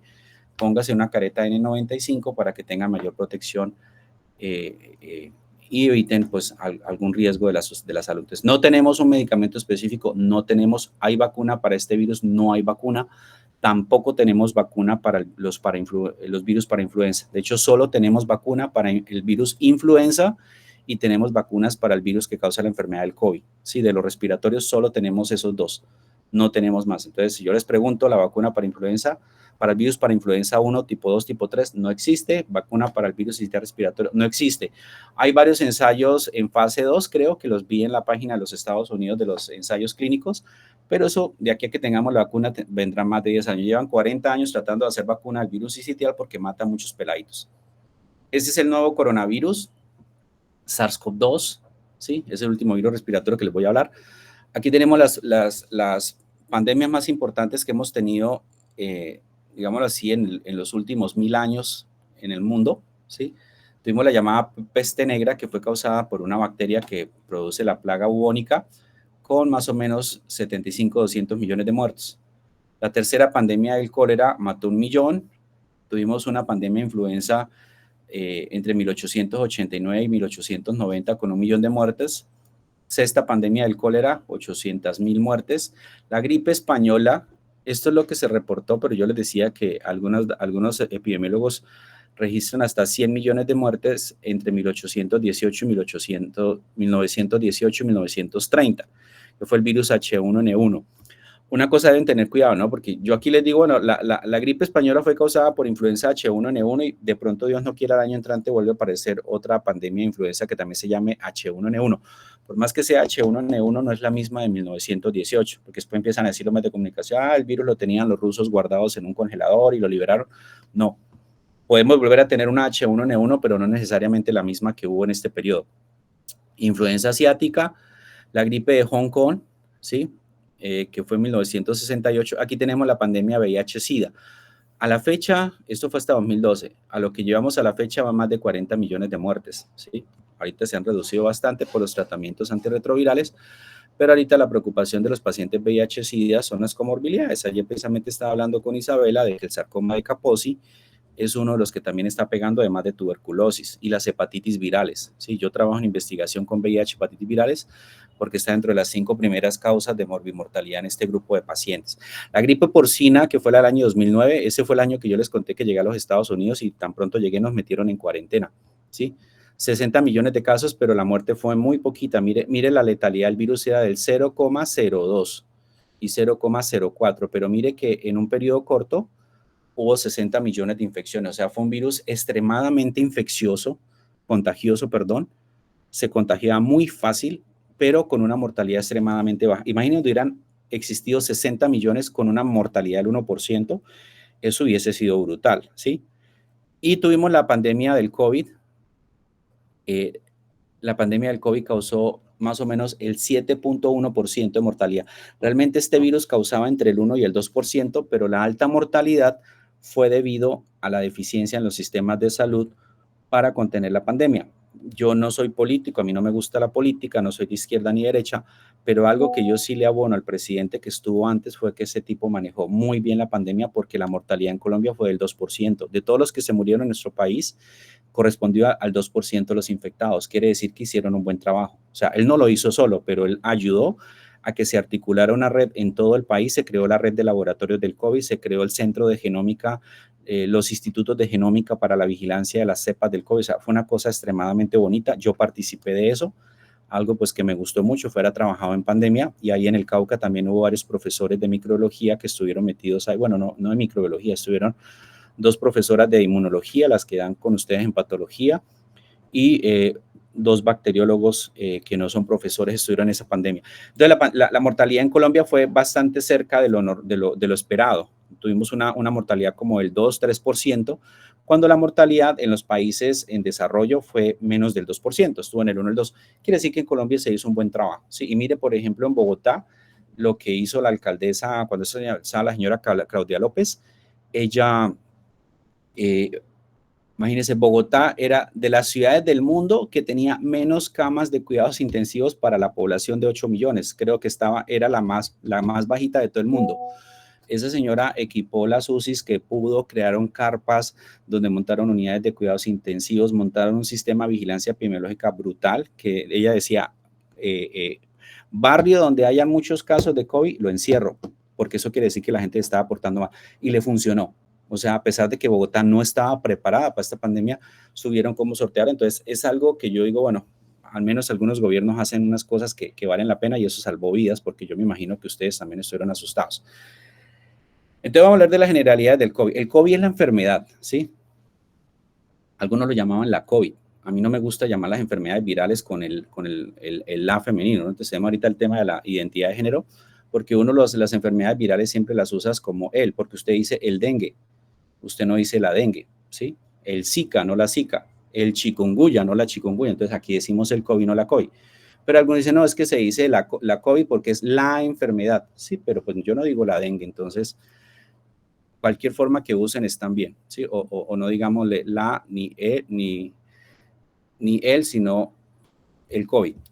Es una enfermedad respiratoria, fue identificada en Wuhan, que es una ciudad hacia el centro oriente de China, más o menos con 10 millones de habitantes, y es causada por el coronavirus 2, el nuevo coronavirus 2, que causa el síndrome severo respiratorio agudo, que se llama SARS-CoV-2 por las siglas, ¿sí? O sea que si es el coronavirus 2, quiere decir que hubo un coronavirus 1. Así es, el coronavirus 1 existió en el año 2003, ¿sí? Era un virus que tenía una mortalidad parecida a este, pero una tasa de contagio mucho más baja. O sea, lo que favorece que nos den las pandemias es qué tan letal es el virus y qué tan contagioso es, ¿sí? Métanse en eso en la cabeza ustedes. ¿Qué tan contagioso es y qué tan letal? Este causó una pandemia, 60 millones, fue la gripe porcina por influenza. Este fue el virus influenza con 60 millones de casos en menos de 5 años. Creo que esto fue en 3 años. Entonces uno dice, fue madre, 60 millones en 3 años es un virus bastante contagioso. Es el primer requisito para que haya una pandemia, que el virus se contagie fácil, ¿sí? Y el segundo, que sea letal. Bueno, pero entonces, ¿cómo el VIH lo logró? Pues porque es una transmisión, no es fácil de contagiarse de VIH, pero es un virus que se va por vía sexual, ¿no? Entonces, como todo el mundo le gusta la vida sexual o nos gusta la vida sexual, pues lógicamente eso favorece la transmisión. Por eso digo que los virus son muy inteligentes, ¿sí? Entonces, aquí tenemos el nuevo coronavirus 2, ¿sí? Esta es la figura de microscopía electrónica. Obviamente esto no lo hacemos con fines diagnósticos para que ustedes miren por qué le llamamos coronavirus, y es porque el virus tiene una corona, ¿sí? Entonces, en su envoltura viral tiene unas proteínas, ahorita le digo cómo se llaman, unas proteínas glicosiladas que le dan esa forma de corona, y es un virus bastante grande. Cuando se presenta la infección, el paciente tiene unos síntomas comunes, que es la fiebre, el cansancio y la tos seca, ¿sí? Entonces, el paciente siempre empieza por los síntomas prodrómicos de que me duele el cuerpo, me siento mal, estoy como con fiebre, estoy como con desaliento, y de pronto, ¡pum!, al día siguiente empieza a toser, ¿sí? Pero digo, los síntomas prodrómicos de todas las infecciones virales son igualitas. El paciente está con malestar, tiene fiebre, se siente cansado y al día siguiente se pone amarillo, tiene una hepatitis. El paciente se siente mal, tiene fiebre, tiene malestar general y al día siguiente tiene diarrea. Es una infección gastroentérica por un virus, o empieza a toser, es respiratoria, o se le va la infección. Entonces, cuando se le va la infección, pucha, esto es como más grave, es un VIH agudo, ¿sí? Todas las infecciones virales son muy parecidas a los 3 primeros días, que son los síntomas prodrómicos, incluyendo el VIH. Entonces, a veces ustedes tienen que el paciente llega a urgencias porque se siente demasiado mal, le dice, doctor, tuve fiebre todo el fin de semana, me duele mucho el cuerpo, y ustedes lo tocan y tienen adenopatías cervicales, inguinales, en el cuello, y ustedes le dan analgésicos y lo mandan para la casa, y el paciente podía tener un VIH agudo. ¿sí? Ahí es donde usted lo tiene que pescar porque la mayoría de las infecciones virales por VIH se transmiten durante el periodo agudo. Entonces, ¿por qué? Porque todas se parecen. Ya tenemos los casos graves que el paciente presenta fiebre alta, ¿sí? Esta fiebre alta es por la tormenta de citoquinas que ahorita vamos a ver, por la neumonía, ¿sí? Entonces, el virus está infectando todas las células pulmonares y las estalla, y donde murió una célula pulmonar es reemplazada por tejido cicatrizal. Gravísimo, porque entonces estamos acabando con el parénquima pulmonar y reemplazándolo por tejido cicatrizal, que es lo que ustedes conocen en patología como fibrosis. Y la fibrosis ustedes la pueden ver en una imagen. Y obviamente dificultad respiratoria que requiere la intubación, ¿sí? Esos serían los síntomas, además de todos los síntomas hematológicos.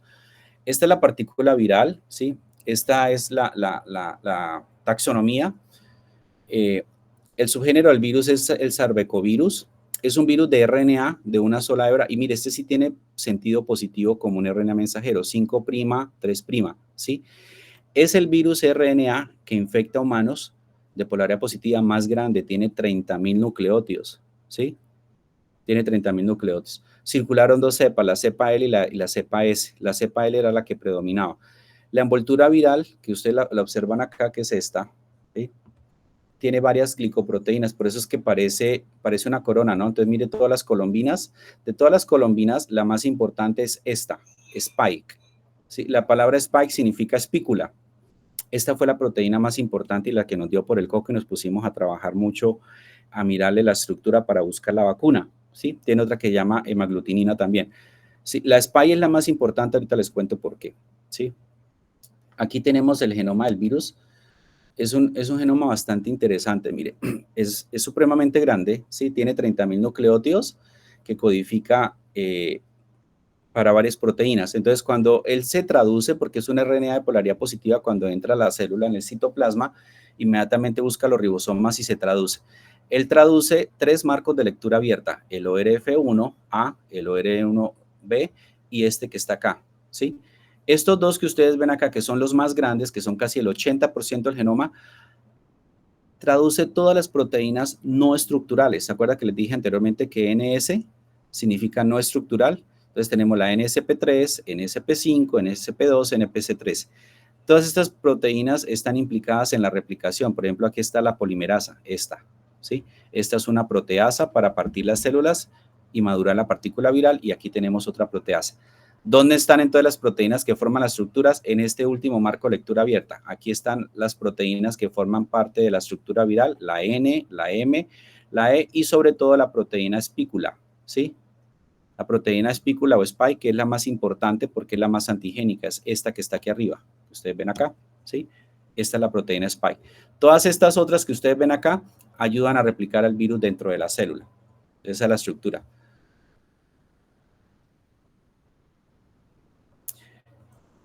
Bueno, cuando teníamos la pandemia, los investigadores empezaron a secuenciar el genoma del virus y a mirar qué lo hacía particular. Entonces, aquí, ¿sí? Aquí ellos encontraron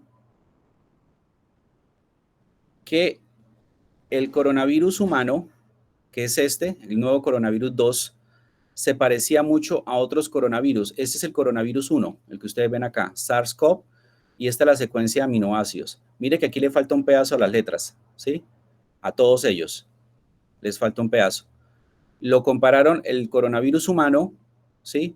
El coronavirus del murciélago y el coronavirus del pangolín. El pangolín es un animalito que parece como un gato, como un Sí, ahorita les muestro la imagen del animal. Parece como un gato, que se supone que fue el animal que nos transmitió el virus. O sea, parece ser que el pangolín se infectó con el coronavirus del murciélago y después del pangolín nos comimos el pangolín en una sopa y nos infectamos. Pero mire que el virus de nosotros, el que nos causó la pandemia, tenía un tramo de nucleótidos de aminoácidos adicional.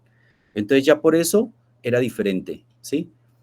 Y estaba ubicado en esta zona del marco de lectura abierta que codificaba para las proteínas no estructurales. Luego empezamos a mirar dentro de la proteína espícula, ¿sí? Recuerde que la proteína espícula es esta, que está acá, proteína spike. Lo secuenciaron también para mirar la secuencia de aminoácidos de esa proteína espícula y encontraron una porción muy llamativa que se llama la porción RBD, ¿sí? y encontraron también diferencias entre la cepa del coronavirus 2, pero que se parecía mucho a la del murciélago y a la del pangolín. Vea, tenían estos tres. Y si miramos el coronavirus 1, que fue el que causó la pandemia del 2003, este no lo tenía. El del humano tenía igualito que el murciélago y el pangolín, ¿sí? Y si miramos acá, en esta porción ya se parece más el del humano al del pangolín, el del humano al del pangolín, el del humano al del pangolín y el del humano al del pangolín y a la del 2003, ¿sí? Con esta conclusión fue que se llegó a que, el del 2003 evolucionó en el murciélago y luego del murciélago saltó al pangolín y del pangolín saltó al humano. O sea, eso es como si jugara uno a ser detectives con el genoma o la secuencia de aminoácidos en las proteínas de los seres vivos para saber por dónde entró. Eso fue lo que nos llevó a la conclusión de que efectivamente había saltado del murciélago al pangolín y del pangolín al humano. Ahorita les voy a mostrar cómo se dio esa dinámica. Entonces, dentro de la proteína Spike, hay una porción que se llama, este pedacito que se llama la porción RBD, así como el grupo musical mexicano que sacó la novela RBD, así se llama. Y ahorita les voy a mostrar a dónde se pega, ¿sí? Observemos acá en la célula, ¿sí? Ese sería el pedacito RBD y aquí en la célula tenemos los receptores AC2, ¿sí? El receptor AC2 traduce enzima convertidora a angiotensina, ¿sí? Entonces, eso suena como por allá a la tensión arterial, ¿sí? Enzima convertidora a angiotensina, que es la que ayuda a regular el tono de los vasos sanguíneos. Entonces, este receptor AC2 lo tienen las células respiratorias y fue el que utilizó el virus para infectar.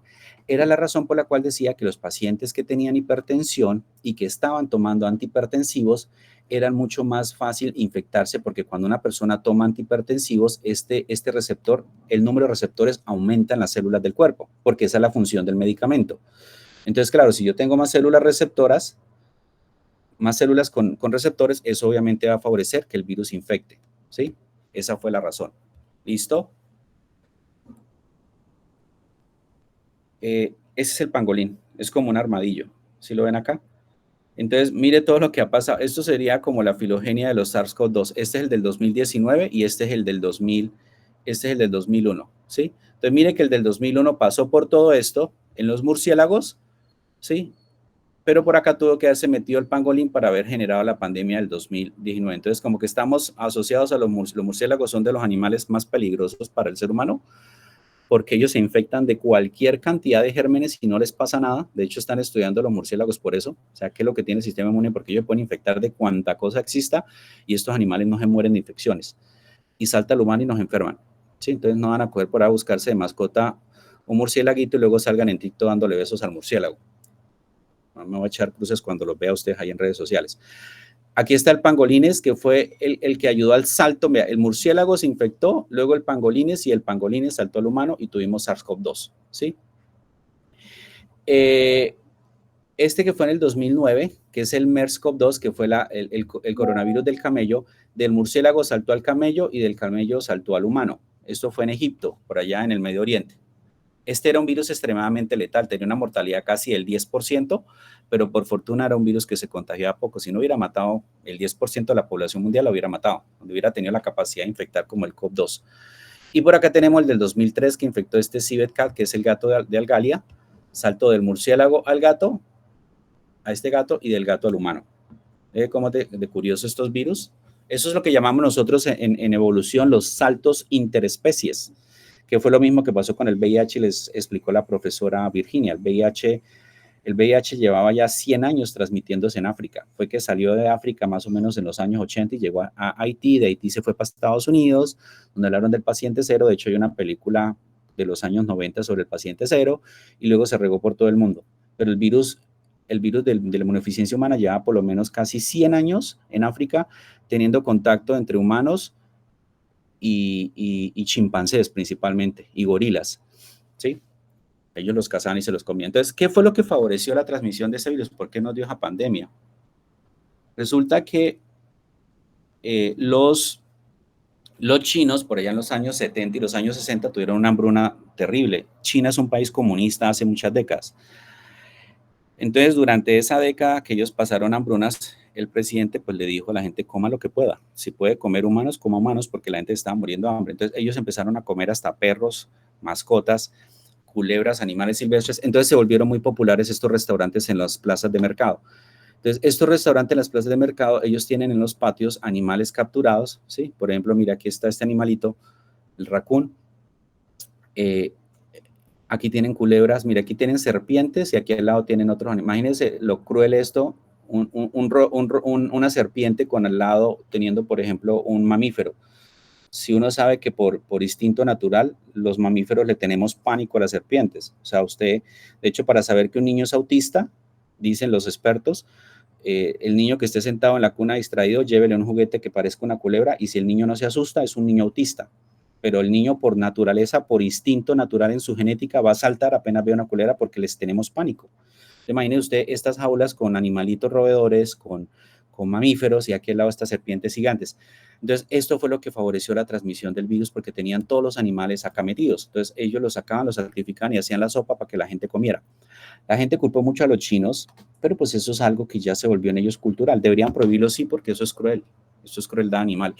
Pero pues esto fue lo que favoreció la transmisión y esto lo saqué de un artículo científico porque hicieron la investigación de donde descubrieron que esto fue lo que con mayor probabilidad, o sea, no tenemos la certeza porque todavía se maneja la teoría que el virus escapó de un laboratorio o que por ahí un científico loco fabricó el virus y lo dejó libre, no se sabe. O sea, hoy en día la ingeniería genética ha evolucionado tanto que yo puedo modificar genéticamente un virus y nadie se daría cuenta. Pensaría que está cumpliendo toda la carreta que el profesor les ha echado de la evolución, de los saltos interespecie. Eso no se sabe. Este es el ciclo de replicación. No voy a entrar mucho en detalle. Por ser un virus de RNA, el virus se replica en el citoplasma. Él no tiene que ir al núcleo para nada, ¿sí? A diferencia de influenza, que fue la tarea que les puse, averiguar por qué influenza, siendo RNA, sí tiene que ir al núcleo. No es porque sea de doble cadena, sea de cadena doble, de cadena sencilla, positivos o de polaridad negativa. Todos los virus de RNA deberían replicarse en el citoplasma, excepto influenza. Cuando el virus ingresa a la célula, él utiliza la proteína espícula, ¿sí? La porción RBD, ¿sí? Para reconocer los receptores AC2 y ingresa por endocitosis, ¿sí? Endocitosis mediada por receptores. Estando en el citoplasma, él libera el material genético inmediatamente. Como es un RNA positivo, es reconocido por los ribosomas y se traduce en varias proteínas. Entonces, yo les expliqué que habían 3 marcos de lectura abierta. Entonces, cada marco de lectura abierta se va a traducir y luego las proteasas del virus lo van a partir en pedazos, ¿sí? Aquí se forma el sistema de membranas a través del retículo endoplasmático rugoso y el aparato de Golgi, que es donde él se ensambla y vuelve y sale la célula a buscar otras células infectadas.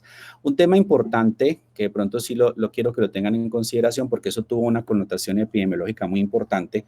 Cuando nosotros supimos que era un virus de RNA, nos asustamos porque vimos, vaina, si esto es un virus de RNA, él tiene capacidad de mutar bastante. O sea, su capacidad de variar el genoma en función de las mutaciones va a ser extremadamente alta por ser un virus de RNA, lo cual se va a traducir en una peor pandemia. Sí, esas cosas los virólogos las miramos porque es lo que determina que una pandemia pueda ser más mala o menos mala. O sea, en términos de cuántas personas se enfermen y cuántas se mueran. Pero resulta que cuando se pusieron a analizar las partículas virales que se formaban acá y las comparaban con las que entraban acá, la tasa de mutación de este virus es muy baja. Vaya sorpresa que la polimerasa que el virus sintetiza en su genoma, esos son los RNA bicatenarios cuando él se está replicando el genoma. O sea, replicar el genoma es multiplicar el genoma de manera exponencial.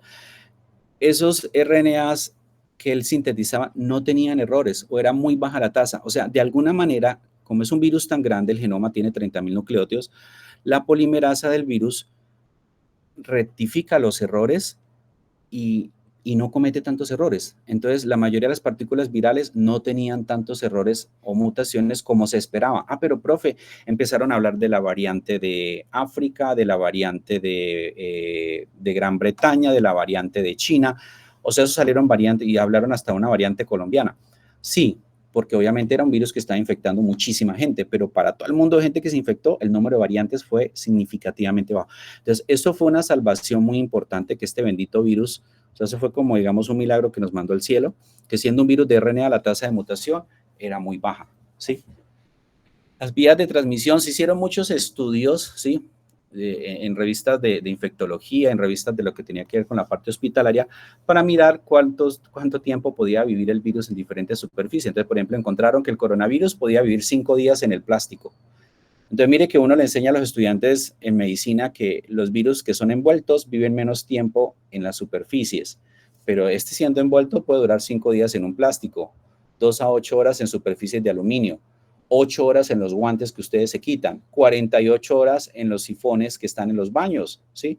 En la madera 4 días. Entonces, cuando yo bajo, vea, yo soy de las personas que cuando voy a un centro comercial o me subo a un ascensor, evito tocar las paredes, evito tocar los tubos, evito tocar todo precisamente porque siempre me acuerdo de esto. En los vidrios 4 días, en el papel 4 o 5 días. Entonces, es un virus que vive bastante, ¿sí? Entonces, eso favorece la transmisión. Yo les había mostrado la semana pasada una foto de cuando una persona espectora, las gotitas más pequeñas pueden viajar lejos y tener más contacto con las personas que se encuentren en el mismo espacio. Entonces, en un salón de clase, casi que en un auditorio, es muy fácil que las personas, así la persona esté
antígenos estaban desde el día 0 hasta el día 14.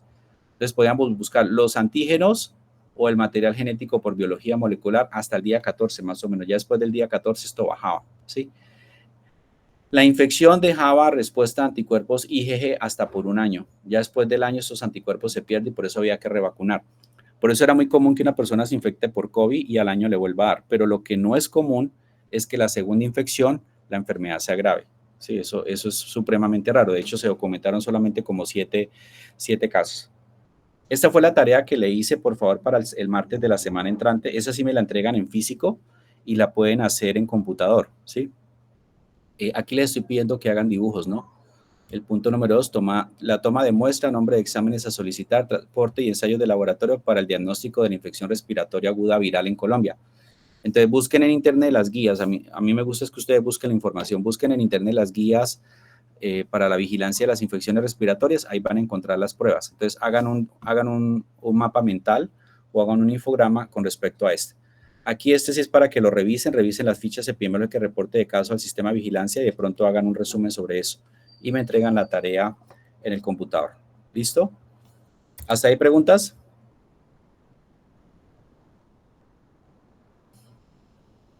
Esta actividad la van a hacer en grupos de 3, por favor. 3 estudiantes. Grupos. Pueden hacerse de 3 o de 2, como quieran, pero no de 4. Ya 4 no trabajan. Listo. Profe, ¿para cuándo, perdón? Para el martes de la semana entrante. El martes Vale. me buscan en la mañana y me lo entregan. Yo estoy toda la mañana en la facultad, el martes. La infografía, ¿cierto, profe? Resúmenes. Hacen resúmenes en este punto y resumen en este punto. Y este es el dibujo. Son 3 puntos. Ok. ¿Sí? Son estos 3 puntos en grupos de 3 estudiantes, porque le tomen pantallazo. Listo. Nos queda media hora para hablar de la enfermedad diarreica aguda. De aquí voy a hablar solamente del rotavirus, que es el que realmente importa. Nosotros tenemos muchos virus que causan diarrea, pero el principal es rotavirus y porque se puede prevenir, ¿sí? Aquí están como la información, las generalidades de la enfermedad diarreica aguda viral. Esta se viene presentando desde hace muchos siglos y ha sido reconocida por la humanidad como una de las causas más frecuentes de enfermedad y muerte en poblaciones, ¿sí? De hecho, la EDA históricamente se ha asociado mucho a las guerras, ¿sí? De hecho, hubo guerras que se perdió por diarreas. Usted mira la historia, muchos casos de diarrea diezmaron las tropas en diferentes encuentros en todo el mundo, en Asia, en América, en Europa, y eso hizo que guerras se perdieran. Las que no fueron por diarreas fueron por infecciones transmitidas por vectores, principalmente fiebre amarilla. De hecho, si ustedes miran la historia, hay un libro que se escribió, no me acuerdo el nombre del libro, los británicos perdieron la guerra contra los españoles para tomar posesión de Cartagena porque en Cartagena se construyó la muralla y llegaban los barcos de los británicos y duraban semanas o meses dándole vueltas al mar de Cartagena para lograr asentarse, a ver buscando la primera oportunidad para poder invadir y resulta que los mosquitos picaban a los soldados de las tropas británicas y los mataban de fiebre amarilla. Entonces muchos barcos se devolvían por eso. De no ser por la fiebre amarilla, yo creo que Cartagena hablaría en inglés, porque más de un británicos, los portugueses le tenían mucha hambre a Cartagena y querían tomar posesión porque era un puerto muy importante en la época de la conquista. Según la Organización Mundial de la Salud, la diarrea es responsable del 15 al 34% de las muertes en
infección primaria, o sea, la primera vez que un niño se infecta por el rotavirus es sintomática, ¿sí?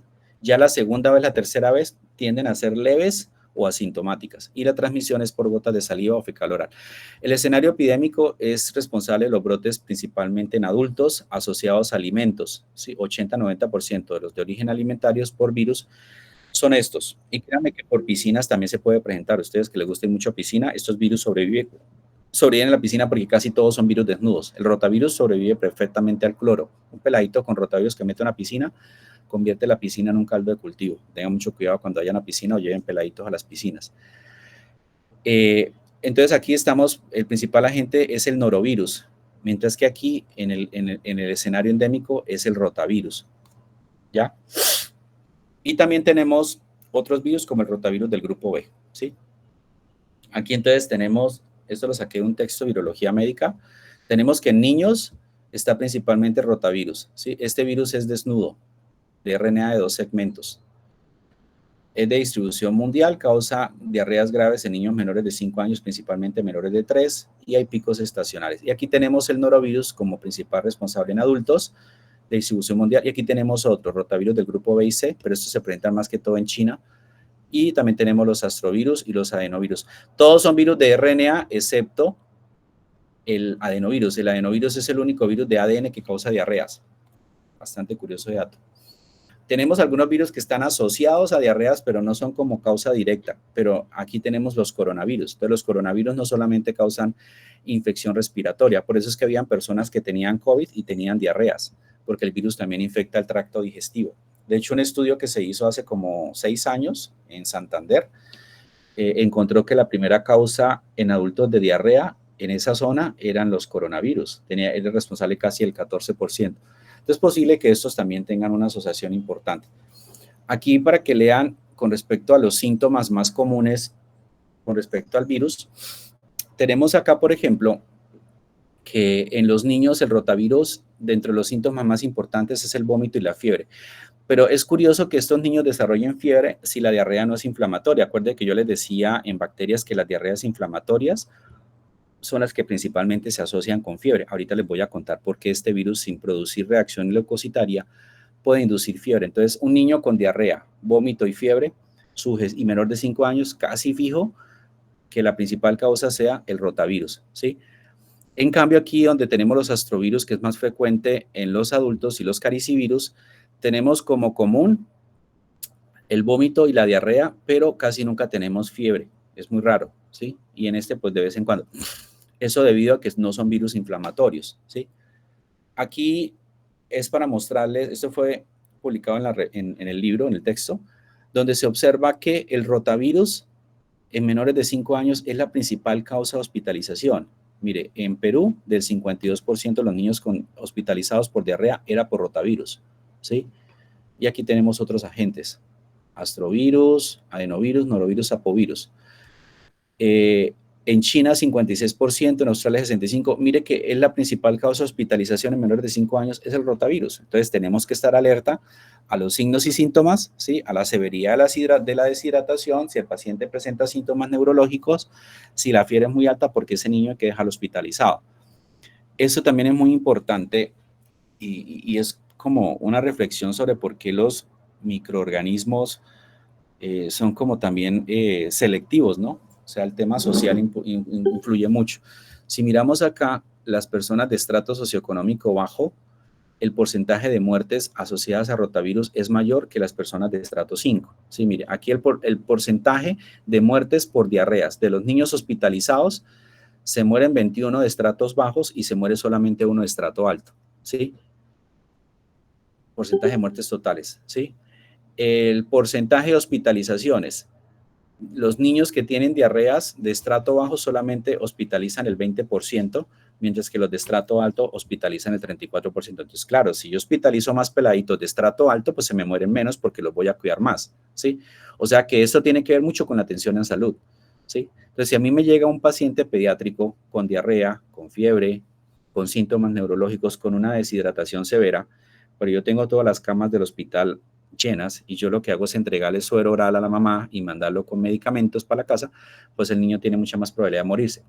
Pero como llegó la señora de estrato 5, y llegó a la clínica a la estancia, entonces tiene plata, doctor hospitalíceme, claro, usted lo hospitaliza porque la señora va a pagar, así tenga servicios de salud del Estado, ¿sí? O de la EPS, entonces tiene menos riesgo de morirse, ¿sí? Entonces, eso, ojo mucho con esto, ¿no? Uno no puede jugar con que es que si es pobre, yo le doy una atención de calidad mala, o si es rico, entonces yo lo atiendo mejor, ¿sí? ¿Qué días hablé con un ortopedista que es muy bueno? El tipo es ortopedista general, hace tremendas cirugías de cadera, de hombro, de juanetes.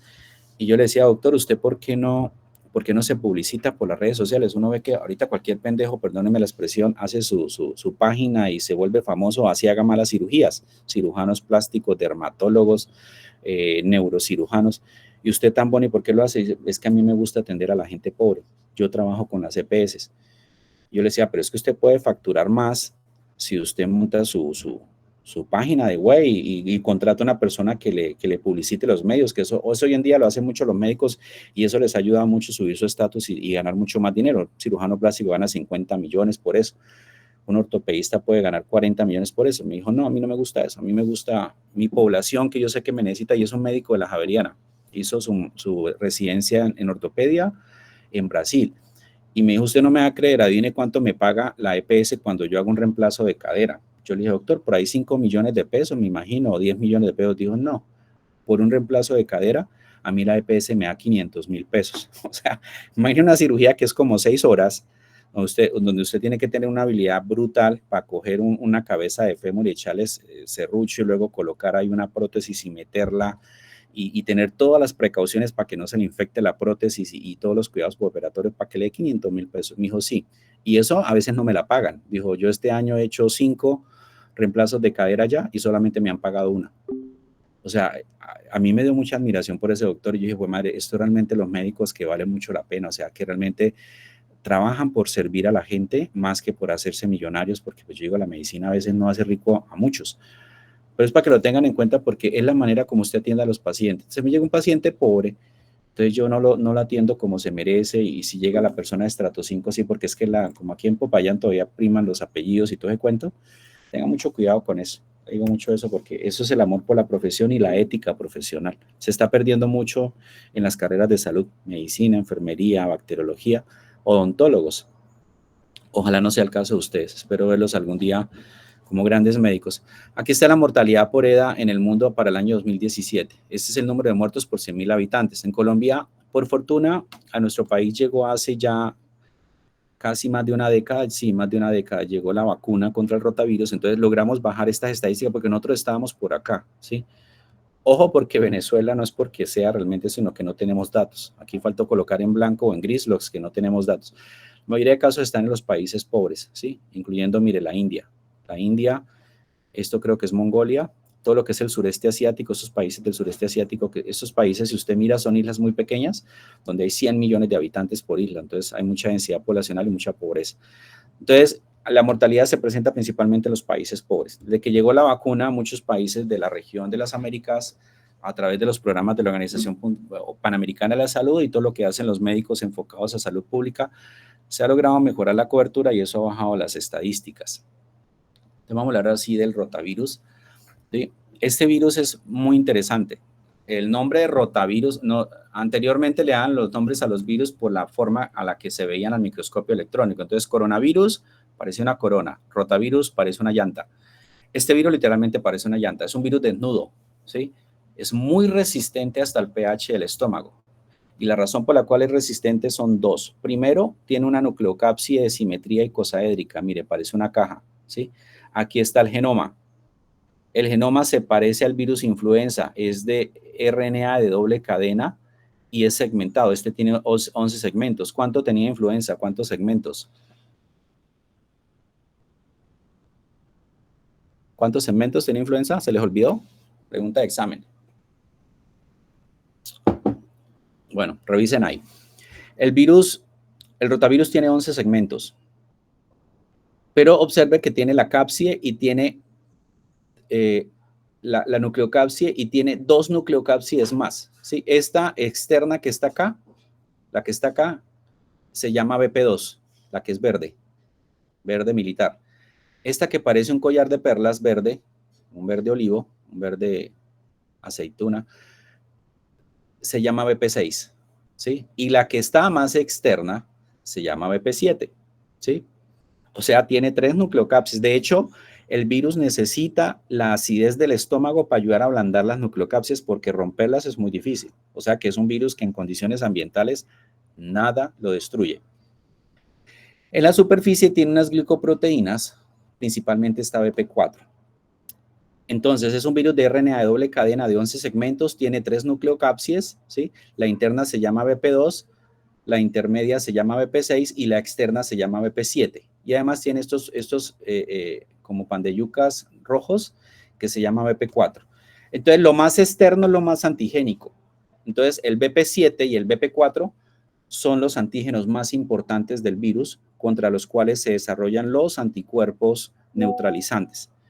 Este virus también es muy importante porque está presente no solamente en el humano, sino en animales, o sea, se puede considerar una zoonosis.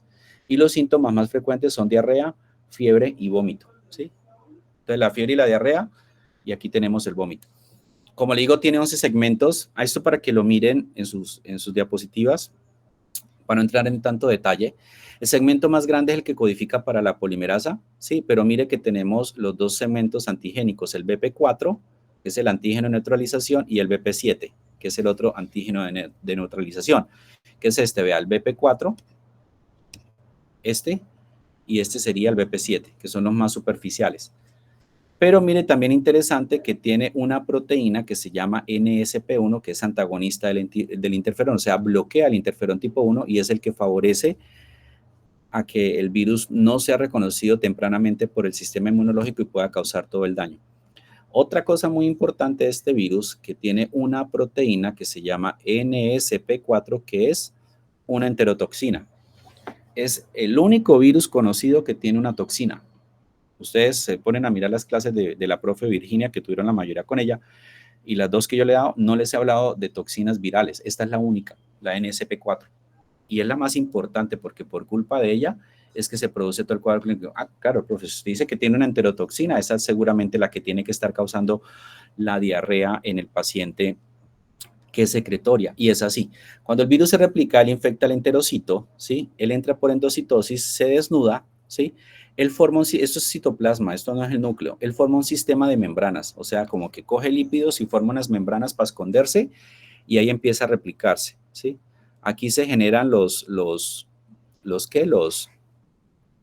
RNA de doble cadena que pueden ser reconocidos por los RICs y por los receptores de reconocimiento de patrón. Él acá se replica en el citoplasma y empieza a generar la partícula viral, a ensamblarse. Mire que cuando él se está ensamblando, ¿sí? Cuando él ya, aquí están todas las proteínas no estructurales, empieza la replicación. Cuando él se está replicando en el citoplasma, él forma una pseudomembrana. Como aquí está el retículo endoplasmático rugoso y él se mete por el retículo endoplasmático rugoso, él coloca una envoltura durante el paso del retículo endoplasmático, pero cuando sale el retículo endoplasmático deja atrás la envoltura y él sale desnudo, ¿sí? Sale desnudo. La mayoría de las veces que él sale, él lisa la célula, él las estalla. Entonces, imagínese estallar todos los enterocitos infectados, el paciente se puede complicar, ¿sí? El paciente se puede complicar. El receptor que usa para entrar a la célula es el receptor cialoglicano que se llama GM1 y GD1. La fisiopatología es muy interesante, ¿sí? Entonces, ¿cómo se da la fisiopatología para que el paciente se enferme? El virus está infectando los enterocitos, observemos acá, ¿sí? Aquí están los enterocitos, aquí está la partícula viral, entra a través de sus receptores de cialidoglicanos y cuando él se desnuda y se replica, él empieza a producir la enterotoxina NSP4. Esta enterotoxina es la principal causal de todo el cuadro clínico, principalmente la diarrea secretoria. ¿Qué es lo que hace esta enterotoxina en el enterocito? Aumenta la concentración del AMP cíclico y cuando aumenta la concentración del AMP cíclico se aumenta la concentración de calcio intracelular. Eso va a provocar un fenómeno muy importante que es la pérdida de sales, se pierde sodio y cloro y la pérdida de agua. Entonces, eso hace que se pierdan líquidos, electrolitos en la célula por el aumento del AMP cíclico y el aumento de calcio, lo cual deja la célula como una uva pasa. Además de eso, cuando el virus se replica y va a salir, la célula se estalla, ¿sí? Entonces, eso es el causal de la diarrea. Ahora viene, no hay reacción inflamatoria. pero resulta que esa misma proteína NSP4 aumenta la concentración del 5-HT. El 5-HT es la serotonina. Ustedes saben que la mayor concentración de serotonina la producimos en el tracto digestivo, por eso cuando comemos nos sentimos felices, porque sacia nuestros centros del cerebro que tiene que ver con la conducta. Entonces, este aumento en la concentración de la serotonina lo que va a hacer es afectar todo el sistema parasimpático intestinal, haciendo que a nivel cerebral se produzca, digamos, active los centros que promueven el vómito, la motilidad intestinal y la fiebre, ¿sí? Aquí faltó la fiebre. Entonces, esto hace que el paciente presente fiebre sin haber respuesta inflamatoria, porque directamente el efecto es de la serotonina a nivel cerebral. Además de eso, al dañarse las células, disminuye las concentraciones de azúcares intracitoplasmáticas en las células y se presenta pues ese cuadro clínico. El 90% de los pacientes pueden llegar a tener presencia de antígenos en la sangre por un periodo de hasta 5 días, o sea que podríamos detectarlo en la sangre. Es raro que un virus que afecte mucosas haya esto, ¿sí? Entonces, estos centros del cerebro lo que van a hacer es sobreexpresar interleuquina 1 beta y factor de necrosis tumoral interleuquina 6, que ya saben ustedes que son los principales mediadores de la inflamación que producen pues todos los síntomas inflamatorios. ¿Listo? Aquí observamos cómo se va dando en los días la respuesta. Entonces, mire que en los primeros días el virus infecta, esta es la inmunidad innata, las células epiteliales del tracto digestivo, que son reconocidas por los RIC y el MDA5 para producir interferones tipo 1, tipo 3. Estos interferones actúan sobre esta célula y actúan sobre las células vecinas para empezar a alertar al sistema inmune de que la infección ocurre. Pero, ojo, el NSP1, ¿qué era lo que hacía? ¿Qué hace el NSP1? Lo dije como 3 diapositivas atrás. Profe, bloquear al interferón para evitar ser reconocido. Excelente, tiene 5. ¿Quién habló? Juan David Ordóñez, profe. Vale, Juan David, me acuerda la próxima clase. El lunes me reclaman los 5 que le debo a todos. Le debo a muchos 5. Excelente, está muy atento a la clase, lo felicito, muchacho. Bien, Juan David. Bloquea el interferón. Entonces, si yo bloqueo el interferón, la infección persiste, ¿sí? Sin embargo, pues tiene que haber una respuesta inmune adaptativa, porque lógicamente eliminamos la infección. La respuesta inmune adaptativa, las células presentadoras de antígeno, a través de las células M captan. Recuerde que las células M permiten lo que llamamos transitosis en el tracto digestivo, o sea, pasan células de un lado para el otro. Recuerden su histología, ¿no? Ahorita que están viendo patología. Esa célula es muy importante porque además permiten la salida de las inmunoglobulinas A, que son las inmunoglobulinas de mucosa, para que se hagan en los bordes de cepillo los enterocitos y estén patrullando patógenos que lleguen ahí.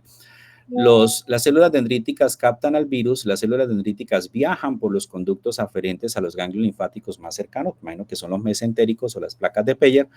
Aquí en la paracorteza tenemos los linfocitos T y aquí en los folículos vamos a tener los linfocitos B para que se dé la presentación antigénica y se produzcan anticuerpos IgM y anticuerpos IgA inicialmente.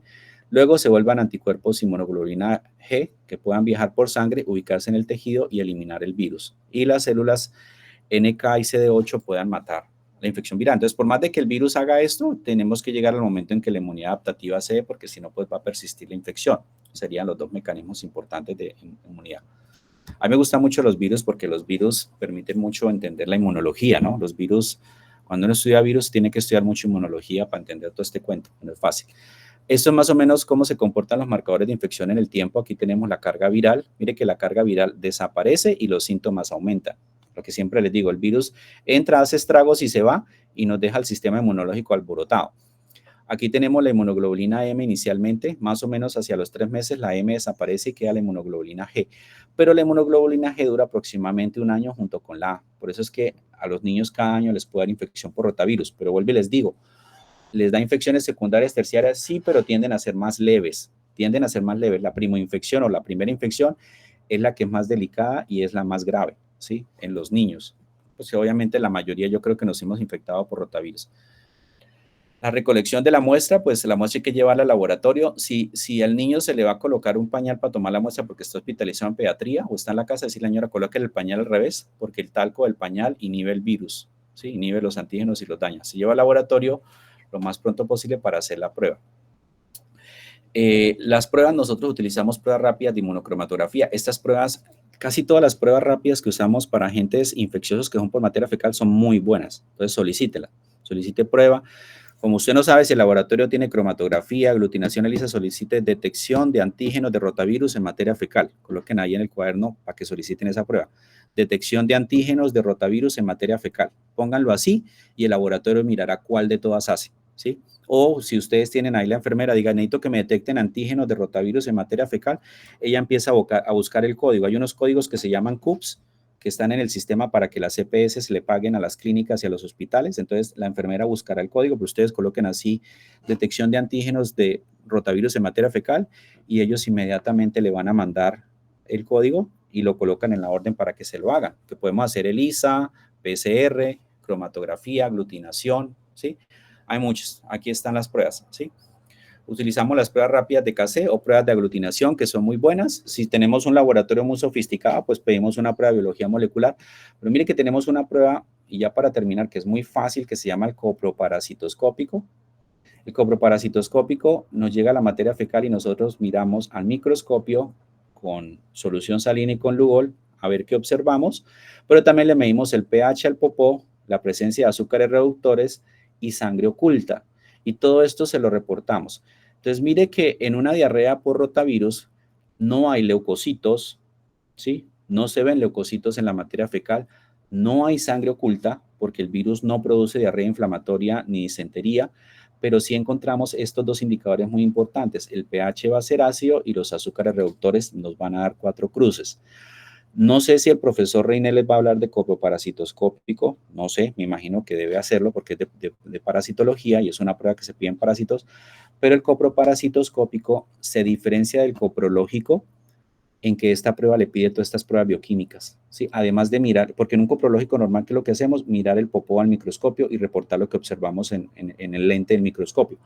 En el coproparasitoscópico hacemos lo mismo, pero miramos estos otros, ¿sí? ¿Por qué? Porque estos indicadores nos ayudan a diferenciar la diarrea viral de la bacteriana, porque puede ser que usted esté en un rural y no tengan estas pruebas. Entonces me toca basarme en el coproparasitoscópico. Estos serían algunos indicadores que nos orientan a que la diarrea podría ser viral, para que lo tengan claro. Revísenlo y si tienen preguntas me hacen la semana entrante. Aquí también podemos hacer pruebas de ELISA que tienen una mejor sensibilidad y especificidad. Sí, mire que la inmunocromatografía tiene casi el 85 al 99, para mí es muy buena. O sea, esto ya por encima del 85 al 99, excelente. Son muy buenas estas pruebas. Aquí está la toma de muestra. Tratamiento y profilaxis, tenemos la vacuna.